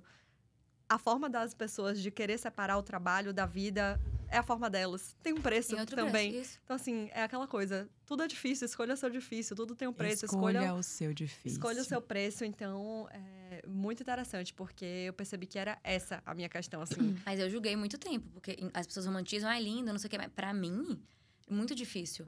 E, na verdade, quando os pratinhos caem, porque eles vão cair da vida pessoal. Quando a vida atravessa, assim, ó, sem piedade... eu preciso me retirar. Sim. Desse lugar mais público, de comunicação, de expressão. Porque para eu expressar o que tá dentro de mim, eu preciso viver primeiro. Então, não é o tempo da rede. Não dá pra ter pressa. E não dá pra atropelar. Sim. Então, vai ter um momento de bastante silêncio. E aí, esse também é um custo. Porque você... Aí tem um medo. Será que eu vou perder a relevância? Onde que tá a minha reputação? Será que... Quando eu não estou presente, o que é que tá ecoando pras pessoas sobre mim? De que maneira eu consigo estar aqui e reduzir drasticamente? Porque... tem um limite aqui que eu não consigo mais administrar e trazer tanto à tona. Então, tá sempre sopesando isso, né? Aquela muita advogada, sopesando. Checks Tá and sempre balances. administrando. Muito bom, muito bom. Tá sempre administrando isso é importante. Qual é o custo e quais são nossos limites pessoais também, né? Pra trazer nisso. Muito bom, muito bom. Ai, que coisa maravilhosa. Eu tô adorando essa conversa, Eu gente. também. Eu tô muito feliz. Ai. Pode seguir. Pode seguir que eu tô bem alfa. É? Eu tô Então em alfa, pronto. vai, siga. Gi está fora de órbita nesse momento, eu então tô... eu vou seguir. Mas quando você sentir, você vai, atravessa e fala. Tô. Bi, no seu trabalho, com tantas camadas de narrativa, visualidade, presença, sensibilidade, eu tenho certeza que você já deve ter visto de perto alguns bloqueios. E eu falo até pessoalmente, você já viu vários bloqueios meus. Sim. Quais são, pra você, os principais obstáculos que travam a expressão de uma marca pessoal, a expressão de uma pessoa no seu trabalho? Tem algum que aparece com frequência pra você? Olha, eu diria que aqui as travas da expressão são as mesmas do ser humano, assim, da humanidade, numa estrada de qualquer crescimento profissional. São as nossas subjetividades, as nossas limitações, a nossa... Eu adoro aquela frase, né? Que a infância é um terreno que a gente pisa a vida inteira. Nossa. Nossa São as nossas questões com a nossa família. Eu não dou conta, não. Que ela vai falando as coisas, vai dando uns tapas na minha cara. Aí, como é que você quer que eu continue? Não consigo, vai. As relações com a nossa família continuam. Então, são as nossas... Então, autoestima, autoconceito, autoconfiança, como eu me vejo, o que eu legitimo ou não. Perfeito. A minha necessidade de aprovação, eu dou conta de desagradar, colocar limite, qual é o entendimento que eu tenho sobre mim. Tudo isso aparece. A diferença é que antes da rede social, e hoje a gente vive uma cultura digital, isso era um pouco menos exposto. Então, essa cultura da superexposição, ela traz uma carga também que... Imagina, acabou de ter essa... Não sei se vocês acompanharam, né? Do filho da Angélica, a questão dos adolescentes e tudo mais. Antes, a gente passaria e resolveria aquilo dentro de uma sala de aula com 40 pessoas. Hoje... São 40 milhões. São 40 milhões. Comentando sobre um namoro de 2 adolescentes. Então, a gente coloca em evidência... Isso super expõe a nossa vida de um lugar que também causa uma hipervigilância, que fica mais difícil errar. Porque o meu tropeço, ele não é mais testemunhado por meus 10 amigos que eu compartilhei ali e dentro da minha família, que eu conversei uma dificuldade. Eu tô o tempo inteiro evidenciando na rede social e tá todo mundo assistindo e testemunhando essa construção. Então, é muito mais difícil. Então, óbvio que determinadas personalidades vão ser mais fáceis ou mais difíceis. Quem é mais tímido, quem tem mais dificuldade de comunicação. É óbvio que vai ser mais difícil para essas pessoas. Já sempre foi. Na sala de aula, no bullying, na socialização. Mas agora, que todo mundo tem que aparecer e estar exposto, e eu não sei quem tá vendo do outro lado, é muito mais desconfortável. Então, para mim, é como se escancarasse e potencializa um pouco. Essas questões, elas sempre existiram. Mas colocar isso em evidência pública, escancara um pouco, evidencia, então é mais difícil. E aí, eu sempre volto... Eu adoro esse conceito da Brené, da gente ter o nosso tribunal do júri. Então, quem são as pessoas as quais eu vou considerar a opinião e que o julgamento eu vou levar em consideração? Pessoas de confiança, onde errar e acertar, e eu sei o que elas vão estar dizendo pra mim sobre o meu erro, é porque elas querem meu bem e elas realmente gostam e de mim. Dali pra fora, eu não vou escutar. Mas é lindo na prática. Mas na teoria. Muito, na teoria, né? É, isso. Mas na prática é muito difícil a gente levar isso em consideração. E aí, de novo, existe um caminho de construção que leva tempo, que é de um fortalecimento pessoal. Então, assim, terapia. Muito bom. Quer estar na internet? Tem que fazer terapia. Gente, eu acho que o Conselho Nacional de Psicologia precisa apoiar esse podcast, porque o que a gente vê de terapia aqui nessa mesa, gente, não é possível. Olha pra nós aí, gente. Uma clínica de psicologia quiser patrocinar a gente tá aqui pra vocês. Sim, a gente sabe que nem sempre é simples citar a própria verdade, que é o que você estava falando agora. Nesse mercado que tá o tempo todo, né, olhando pra gente de uma maneira que nem sempre é tão legal. Principalmente quando os modelos mais reconhecidos seguem sendo muito padronizados. Então, assim, quantas faculdades de medicina abriram, senhoras e senhores? Os meus amigos médicos estão assim, pronto, daqui a pouco não tem mais onde botar tanto médico. Como encontrar um jeito de se expressar que seja genuíno, mas que também nos ajude a ocupar espaços que a gente deseja? Acho que principalmente também pensando nesse momento que a gente tem tantas fórmulas, né? Para estar no Instagram, por exemplo. E se você fizer assim, você vai ter sucesso. Essa pergunta é boa porque a própria construção dela já me incomoda. Que é, por que a gente está colocando isso como antítese, né? Como coisas opostas. Tem uma contraposição aí, né? Sim. Como encontrar... Repete a pergunta. Um jeito de se expressar que seja genuíno. Como encontrar um jeito... Tem um mais. Então, sim. como encontrar um jeito genuíno, mas que... Também nos ajude a ocupar os espaços. Mas que nos ajude a ocupar o espaço. Então, por que eu estou tendo como premissa que para ocupar o meu espaço... Eu não posso ser genuína? Olha só. Né? Isso é bem interessante, assim, porque... É o inconsciente transpila pelos poros, gente. A gente faz, mas a gente tem um medo danado de fazer, entendeu? Claro, tipo isso. E aí, quando eu olho para quando eu escuto essa pergunta, me vem assim... Pra mim, é o contrário. Eu vou buscar a minha maneira genuína de fazer justamente para que eu consiga ocupar o meu espaço. E não aquele que estão esperando de mim. Então, a rede social, ela tem uma cultura e tem as pessoas têm uma expectativa de como eu vou ocupar ali. Mas hoje, na internet, todo mundo tá buscando autenticidade, mas tá todo mundo igual, né? Existe uma homogeneização, é todo mundo homogêneo, uma pasteurização generalizada de tudo. E aí eu gosto muito aqui do Byung-Chul Han, o filósofo asiático, que ele ele critica muito a cultura digital, a questão do belo. Ele fala que hoje está tudo muito polido e superficial, porque tem que ser de um consumo rápido. E ele fala likeable, né? Tipo, não é sobre incomodar. E ele diz que a beleza, pra gente alcançar o belo e aquilo que nos representa, característico, precisa ter o espaço negativo. Tem que ter mistério, tem que ter profundidade. E tem que ter incômodo também. Hoje, quando a gente vai pra rede social, a gente não quer acessar o desconforto. A gente quer fugir daquilo que é estranho. A gente quer tudo muito polido, muito liso e quer garantia de resultado. Então, o que é que a rede pede de mim? O que é que as pessoas querem de mim? O que é que o público quer ouvir? Oi, gente, aquelas caixinhas. O que é que vocês querem saber mais da minha vida aqui? A gente tá sempre perguntando pras pessoas o que é que elas querem. E a gente elimina a alteridade do processo de comunicação. Porque passa a não ter mais o outro construindo comigo. Passa a ser um espelho. O que é que o outro quer, então eu reproduzo. Então, a gente elimina isso. Então, pra mim, o que vai me diferenciar e abrir espaço pra sustentar o que é genuíno meu é justamente fazer da maneira que eu acredito. Mas de novo, tem um custo. Porque eu preciso saber quais são as regras, eu preciso saber o que é que o mercado pede, qual é o contexto hoje. Beleza, tem a rede social, a gente vive nessa cultura, tá todo mundo ali na...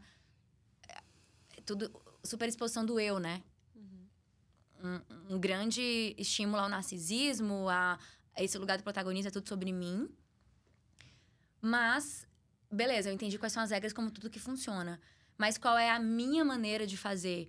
Eu sou boa fazendo vídeo? Nossa, eu adoro... Não suporto fotografar. Mas é tudo visual, né? Eu tenho que registrar. Será que não tem outra maneira disso ser feito?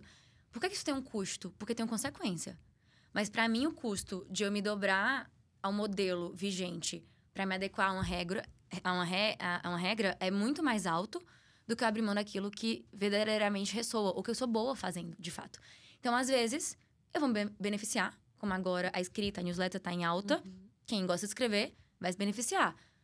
Mas, há 5 anos atrás, isso não era benéfico pra ninguém. Então, eu tô até hoje postando fotos tendo testando no Instagram. Enquanto tá todo mundo fazendo vídeo de 30 segundos. Então, assim, de que maneira... Qual é o custo disso? Tem um custo. Tem. Em termos de negócio. Mas aí, qual vai ser a maneira e a estratégia que eu vou adotar para que eu possa permanecer sendo fiel a quem eu sou?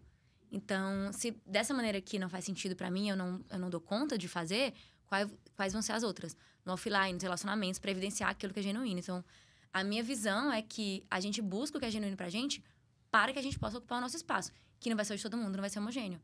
Olha só, a Bia não a trend ou esse formato ali não tem nada a ver com ela realmente. Ela sustenta esse outro espaço. E aí onde isso se destaca, né? Se diferencia. Porque não é o que tá todo mundo fazendo, não é o que esperam de mim. É o que eu sou, de fato. Mas, de novo, tem um custo, tem um lugar de se conhecer para conseguir ocupar esse lugar, né? Porque eu preciso saber o que eu sou boa, então. E talvez, se eu nunca fiz aquilo, eu não saiba. E aí tem um caminho que é experimentar. E se dispor ao erro, a fazer mal feito, a testar e achar que não é muito bem esse formato, para que eu consiga ter essas respostas. Perfeito. Como é que você sabe que você não gosta de fotografar se você nunca fotografou? Como que você sabe que você não é boa fazendo um vídeo se você nunca fez isso? Você vai ter que testar um monte de coisa, experimentar, para entender qual é o seu rolê, né? E aí, isso também leva tempo. E, enquanto isso, tá todo mundo assistindo, né? Seus erros, seus tropeços, é bem Tava exatamente. na cara, eu já tinha recebido antes, então assim, já já estava... colheu, né, amiga? Já colheu esse aí, né? Esse eu já tinha, então esse já tava blindada. E assim, tudo bem. Tá todo mundo pasteurizado, a gente precisa ter o cuidado, ter a autenticidade. Mas, olhando para o lado estético, que sim, Bia Brito tem muito senso estético. A Bia Brito do passado estava errada. Erradíssimo. Seu trabalho hoje, inclusive, tem essa assinatura visual muito marcada. Uma estética que comunica antes mesmo de qualquer palavra ser dita ou lida. Como você enxerga o papel da estética na construção de uma marca pessoal e como as pessoas podem começar a trabalhar esse ponto? Perfeito. Eu vou até fazer o gancho com o que eu acabei de falar, do Byung-Chul Han. E esse livro que ele fala, ele tem esse estudo, tem 2. Tem o Enxame do Digital, o título, e o outro é A Salvação do Belo. E ele fala sobre como a estética contemporânea, ela é polida e rasa para ser palatável, digerível. Então, a gente não incomoda mais. A gente não quer aquilo que é estranho, que é esquisito, que é o que forma aquilo que a gente é. Essa palavra estética, ela pode ser usada tanto como substantivo quanto adjetivo. Eu vejo que hoje, na rede social, ela é muito mais usada como adjetivo, né? Tipo, o aesthetic. Isso é muito aesthetic. Como se isso fosse um adjetivo. Eu aprendi essa palavra com Letícia. Foi? Eu nunca tinha ouvido Nem falar. sabia disso. Okay. Como se isso fosse um adjetivo para algo. Que tá falando, provavelmente, de uma estética minimalista, bonita, polida, extremamente trabalhada. A gente não quer mais aquilo que é sujo, que é cru. E eu adoro trazer essa dose de realidade. Eu não quero as coisas polidas, limpa demais. O que é real ali da pessoa? Só que incomoda. Então, primeiramente, o que se entende como estética? Porque, pra mim, eu já tenho essa crítica do o estético como adjetivo pra caracterizar. Nossa, eu tenho que ter porque a estética que tem que ser harmônica, tem que ser muito bonito, tem que ser polido. Tem que. O que você trabalha e quem é você, né? Então, aí é legal a gente ter um senso crítico aqui de se perguntar que estética é essa de que estética é essa que eu tô falando? E se a gente entende a estética como um puro resultado imagético de quem eu sou e de como eu transito e habito pelo mundo, então isso vai representar aquilo que eu carrego. Então, se eu sou uma mãe, levo meu filho pra escola, eu faço esporte, talvez na minha estética eu vou usar tênis, roupas confortáveis e vou estar correndo atrás do menino no parquinho. Se eu moro na praia, minha estética é uma. Se eu moro numa cidade urbana, minha estética é outra. Porque aquilo tem que ser coerente e carregar o estilo de vida que eu possuo. O que eu vejo que pra mim é muito frustrante na rede social, isso é uma crítica que eu carrego muito forte, é que essa cultura digital também da superexposição e do preciso ser vista como começou a inverter um pouco as coisas. Eu passo a tomar decisões na minha vida e fazer escolhas a partir... É que é essa pergunta, né? Que história eu quero contar? Ela pode ser muito boa ou muito ruim. Porque eu passo a viver e fazer escolhas da minha vida de acordo com aquilo que eu quero contar e não com aquilo que eu genuinamente gostaria de fazer ou que me representa quem eu sou. Então, eu vou fazer meu casamento dessa maneira pra mostrar pras pessoas esse lugar. Nessa viagem, eu quero visitar esse restaurante porque olha que legal que vai ficar essa foto. Então, eu passo a pautar as minhas escolhas a partir de como aquilo vai parecer e a partir da história que eu quero contar ou representar e não a partir do que eu sou. E aí, eu acho que aí a gente começa a se perder um pouco. Porque o problema não é eu não tenho nada interessante pra mostrar. Ou, nossa, porque visualmente o meu cotidiano, ele não tem nada legal pra ser, né, compartilhado. Então, o problema não é que não tem o que ser compartilhado, então. A sua queixa está na maneira que você está vivendo a sua vida. Então, a pessoa fala, é porque eu gosto muito de arte, eu gosto de museu. Qual foi a última vez que você foi no museu? Pra você compartilhar isso. Então, pra mim, o problema, ele sempre vem na origem do... Se a gente tá falando da estética como resultado imagético daquilo que eu sou, do que eu faço e de como eu vivo a minha vida, é pra isso que eu preciso olhar primeiro, então. E aí, a questão do resultado da imagem precisa representar. E aí, podemos ter um problema. Às vezes é uma pessoa urbana, super trabalhadora, pragmática, e você vai olhar a comunicação dela, o resultado estético daquilo, ela só mostra quando ela tá no yoga ou na praia, no tempo livre. Então, realmente, você não tá representando e traduzindo quem você é. Porque na vida real, você é todas essas outras coisas. Vamos trazer isso pra evidência também? Então, de novo, o resultado, a estética, pra mim, tem que ser um transbordamento daquilo que se é de fato. É a tradução assertiva e genuína daquilo que eu carrego. Mas eu acho que a gente tá subvertendo um pouco as coisas hoje na rede social, porque as pessoas querem construir a embalagem e começam a fazer escolhas em tudo. Nas celebrações... Que suportem a embalagem. Para que suportem a embalagem, sustentem a história que eu acho bonita contar. Perfeito. Aí é um absurdo. Ontem mesmo eu ouvi um depoimento no TikTok, era uma menina contando que as redes sociais, ela sempre foi uma romântica, e as redes sociais vão fazer ela começar a não querer casar. Por quê? Porque ela ouviu um depoimento de uma menina que tinha uma viagem, uma Eurotrip, para o verão europeu, marcada, só que ela foi pedida em casamento antes. E ela ficou chateada com esse pedido de casamento antes, porque o pedido de casamento poderia ter sido no verão europeu. Claro. Isso ia ser mais marcante, mais instagramável, é mais bonito pra contar. Então, é muito... Eu gosto muito dessa crítica que você traz, porque eu compactuo muito com ela. Então, a gente volta pra esse lugar. Como começar? Vamos olhar pra essa vitrine, pro que tá sendo retratado e se perguntar se o meu universo de vida inteiro, né? Aquilo que eu sou de fato, tá sendo representado aqui? Todas essas camadas? Tá faltando alguma coisa? Eu preciso diminuir alguns ruídos, evidenciar algumas outras coisas, para que isso também esteja alinhado com os lugares e espaços que eu quero ocupar, porque nem tudo que a gente carrega a nível pessoal e de personalidade sobre o que a gente faz sentido para os objetivos que a gente tem. Então, a autenticidade, ela não é só sobre eu preciso ser tudo o tempo inteiro na rede, essa transparência absoluta, porque ninguém é assim em todos os lugares. Mas aquilo que eu decido mostrar e evidenciar precisa me ajudar a chegar nos espaços que eu desejo. Mas tem que ser real. Sim. Não pode ser uma historinha contada. A gente sabe que é ferramenta, eu enxergo a estética, o brand, a comunicação como ferramenta para servir. É veículo para servir a gente.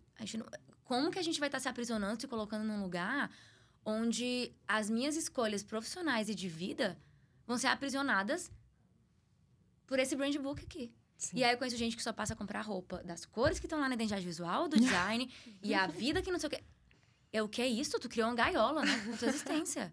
Pra caber naquele manual. E eu acho que é o contrário. Assim como o trabalho tem que se encaixar na vida, a comunicação e a tradução imagética também, né? Primeiro é quem a gente é. A gente volta pro autoconhecimento. Esse é o primeiro ponto. Dito tudo isso, dona Bia, o que é que você entende que é muito importante que as pessoas entendam sobre marca pessoal? Em uma frase. Se for possível, em uma frase. Nossa. Acho que eu botei um desafio muito grande em uma frase. Muito Talvez. grande. Mas eu vou repetir isso que eu acabei de falar, reforçar esse entendimento de que a marca pessoal, como ferramenta, ela tem que servir aos nossos desejos. Para mim, ela é ela ocupa ela é uma função e um veículo para nos ajudar a organizar quem a gente é. De fato, não é uma criação.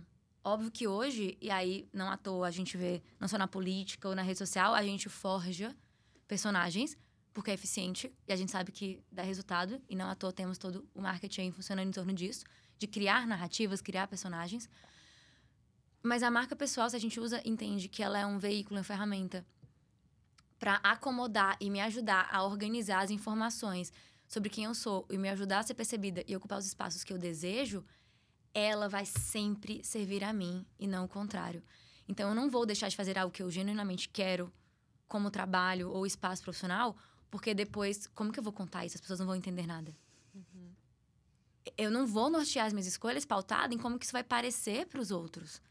Depois a gente resolve essa parte. Então, assim, o que é que eu quero fazer de fato? O que é genuíno e que ressoa comigo? E se eu sou múltipla e faço todas essas coisas e pra mim não é confuso, por que eu tô subestimando a capacidade do outro de compreender isso também? Então... Eita! Voadora! Meu Deus! Porque as pessoas ficam assim, ai, ninguém vai entender nada. Nossa, seu público, assim, realmente. É, né? Todo mundo... Porque você tá subestimando a capacidade... Você não vive assim? Você não acomoda na sua rotina todas essas funções? Por que as pessoas não vão ser capazes de compreender isso? É isso aí, Brasil! Né? Então, a gente também subestima essa superficialidade, essa coisa rasa também vem do fato da gente supor que é tudo muito raso. Aí eu sou raso porque eu suponho que o outro também é raso. Não, eu vou ser profundo porque eu estou partindo do princípio de que quem tá me escutando também valorizou isso e vai compreender o que eu tô trazendo. 10 de 10. Nunca errou. Né? Rainha. Então, usar a comunicação... Vou criar o Bia Coins. Criar um espaço onde eu possa ser legítima nos meus saberes, na minha existência, nos meus erros, nos meus pontos de vista, entendendo que tudo aquilo ali vai servir para organizar isso melhor para quem está do outro lado. Confiando na capacidade intelectual do outro de aprender aquilo. E do senso crítico também. De que eu não vou estar trazendo tudo. Eu tenho minha responsabilidade no que eu estou comunicando, mas eu confio que o outro também tem senso crítico para assimilar aquilo, questionar, provocar e, inclusive, discordar de mim. Entender se aquilo faz sentido no júri dele. Isso. A minha opinião vai ser relevante no júri dele. Ele que vai decidir, não sou eu. Não Exatamente. É sobre... Porque eu não quero que meu público seja espelho. Vamos defender essa alteridade, o diferente. Eu quero ouvir, ser incomodada também de volta. Até para eu ter oportunidade de repensar o que eu tô fazendo. Se não, o que é que eu tô fazendo ali? É tudo isso, jovens senhores e senhoras. É minha amiga, eu chamo pra sair, ela me recebe de graça. Mas vocês estão entendendo o que é que eu pago pra ouvir? O que é que eu pago? O que ela precisar que eu pague pra ouvir, às vezes, essas coisas, esses conselhos. Então, assim, acho que a galera vai querer assinar a Bia Brito Premium Plus. Não, aí vocês vão aí ela vai patrocinar o Bold pra gente continuar falando dela. Vocês vão arrumar um problema pra mim? Porque as pessoas já ficam querendo assim, cadê o produto de novo? Faz aí um close friend só pra compartilhar o repertório, o que você tá consumindo, qualquer coisa, eu só quero acompanhar a tua vida. E eu tô assim, ai, gente, peraí, não me dá mais trabalho, não. Pronto, e por falar mais trabalho, já vou... A gente, infelizmente, vai fechar aqui já no auge da conversa, mas foi maravilhoso. Antes de ir para essa última pergunta, eu só tenho a agradecer, Bia, de verdade, assim. Eu que agradeço vocês pela oportunidade. Você compartilhou muita coisa legal aqui, muita coisa que ressoou com a gente. Pra gente é muito mais do que só passar uma mensagem pra galera, é a gente também aprender e amadurecer nessa mesa com todo mundo. Eu vou ouvir esse episódio umas 3 vezes. Não, tô falando de verdade, porque assim, muitas das coisas que você trouxe aqui são coisas que eu acredito e que, às vezes, ouvindo a voz de uma outra pessoa, você repete pra você com mais tranquilidade. Porque a sua narrativa, muito do seu discurso, é o meu discurso. Leti é testemunha até. E ela falava, Bia já me disse isso uma vez. É muito curioso isso. Então, obrigada. Obrigada por ter aceito o nosso convite. Obrigada por ter compartilhado de maneira tão genuína, como deve ser, a sua verdade, as suas crenças, a sua visão de mundo.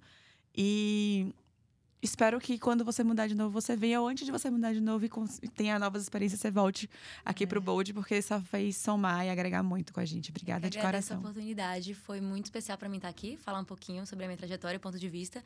E continuar aberta para voltar, quantas vezes vocês quiserem. E também para continuar essa conversa nas redes sociais, nas trocas, em todos os espaços. Eu estou muito aberta. Para mim, o lugar da comunicação é um lugar de fomentar o diálogo. E se não tem troca, não tem o menor sentido. Então, estar aqui também, para mim, é muito especial, porque eu valorizo demais a oportunidade dessa troca. Então, foi especial. Que legal. E antes de ir para essa pergunta, uma vez, Bia, você fez uma espécie de celebração de final do ano no seu Instagram. E esse quadro tinha um nome, ele começava com a seguinte frase: nenhuma narrativa se escreve com um único personagem, nenhuma trajetória se constrói só. E assim, eu precisava trazer essa frase para concluir nosso episódio, Sim. Antes, inclusive, né, da nossa pergunta final, porque acho que é isso que a gente está fazendo, assim, a gente está tentando fomentar conexões para todo mundo crescer junto, para a gente conseguir alimentar nossas trajetórias também com o que há de melhor, de mais interessante, de mais diferente que a gente consegue acessar. Então, eu fico muito feliz que eu não tenha construído minha trajetória sozinha, que eu tenha somado com o Gi, que eu tenha somado com você e a gente chega aqui somando, porque acho que essa é a visão que a gente tem, né? Sim. Quando a gente pensa em carreira e marca pessoal, a gente vai somando. E aí, assim, no auge dessa emoção, eu quero te perguntar a pergunta de ouro do Bold. Pergunta de milhões. Qual é o seu próximo passo ousado? Excelente pergunta. Não sabia que ia vir, imagina. Excelente pergunta mesmo, assim, falei, boa pergunta, não sei, brincadeira. Mas quando acontece, eu penso tá? Não sei, sim, acontece. Eu sei. Quando eu penso em próximo passo ousado, a ousadia, pra mim, ela mora na nossa postura diante da vida de ter coragem de continuar explorando e atravessando os processos que nos são dispostos, né? Então, quando eu penso em passos ousados, é eu continuar legitimando os espaços que eu quero ocupar, respeitando o meu tempo com gentileza para conseguir nomeá-los, né? Com calma, a partir dos lugares onde eu me vejo capaz e adequada para ocupá-los. Nesse momento, se a gente falar especificamente de espaços, a fotografia que eu tenho mais explorado é de um lugar muito bonito. Eu tenho claro o que eu quero trazer, né? Nesse lugar de ponto de vista, que não é polido, que não é montado, é muito real. Então, eu não tenho clareza e é legal até para liberar todo mundo dessa convicção de eu sei exatamente onde eu quero chegar como objetivo. Eu nunca tive isso. Eu sempre tive rumos e uma direção clara e hipóteses. Uhum. A maior verdade que eu carrego no meu peito é siga a sua curiosidade e o que é que tá me interessando. Para onde que meu olhar e meu olho tá brilhando agora? E eu vou explorar, mesmo que eu não saiba exatamente onde aquilo vai me levar. Então, nesse momento é o que eu tenho feito, assim. Então, a ousadia no passo, no caminhar, ele tá associado à coragem de ir adiante, mesmo com a incerteza de não saber exatamente o que é que aquilo vai resultar. Então, eu diria que esse é o meu a minha vontade foi de bater palma, assim, ó. Podemos bater. Maravilhosa! Ontem foi interessante, porque quando a gente perguntou isso pra nossa convidada, que a gente gravou ontem, a gente chegou a uma conclusão. Talvez não seja um passo ousado, seja uma caminhada ousada, né? Porque nunca é uma coisa tão, assim, pontual. Não assim. É pontual, não. Então, acho que isso se repetiu hoje. É interessante como as coisas se repetem e só fortalecem essa visão e nossa perspectiva de carreira também. Eu só tenho uma coisa pra falar e eu nem sou o Caio Alexandre lá, o jogador do Bahia, do meu time do coração. Isso aqui é muito maravilhoso, gente. Isso aqui me preenche de uma forma que eu tô eufórica. Compartilhem. Contem pras pessoas os episódios. É sério, a gente faz com todo o amor do mundo. Assim, eu quero muito que, se fez sentido pra vocês, contem pra outras pessoas, porque pode fazer sentido pra outras pessoas também. Essas conversas nos ajudam a Gisele, pessoa física, a Letícia, pessoa física. E a gente faz para que ajude as pessoas jurídicas aí também, e as pessoas físicas aí também. Então, assim, tanto o seu papel profissional quanto o seu papel pessoal. Então, assim, um cheiro enorme. E vejam os outros episódios e convidem os amigos pra ouvirem os episódios. Porque a gente faz com todo o amor do mundo e eu tô assim... Vamos espalhar essa Ai, que mensagem. festa! Muito feliz! Um beijo e obrigada!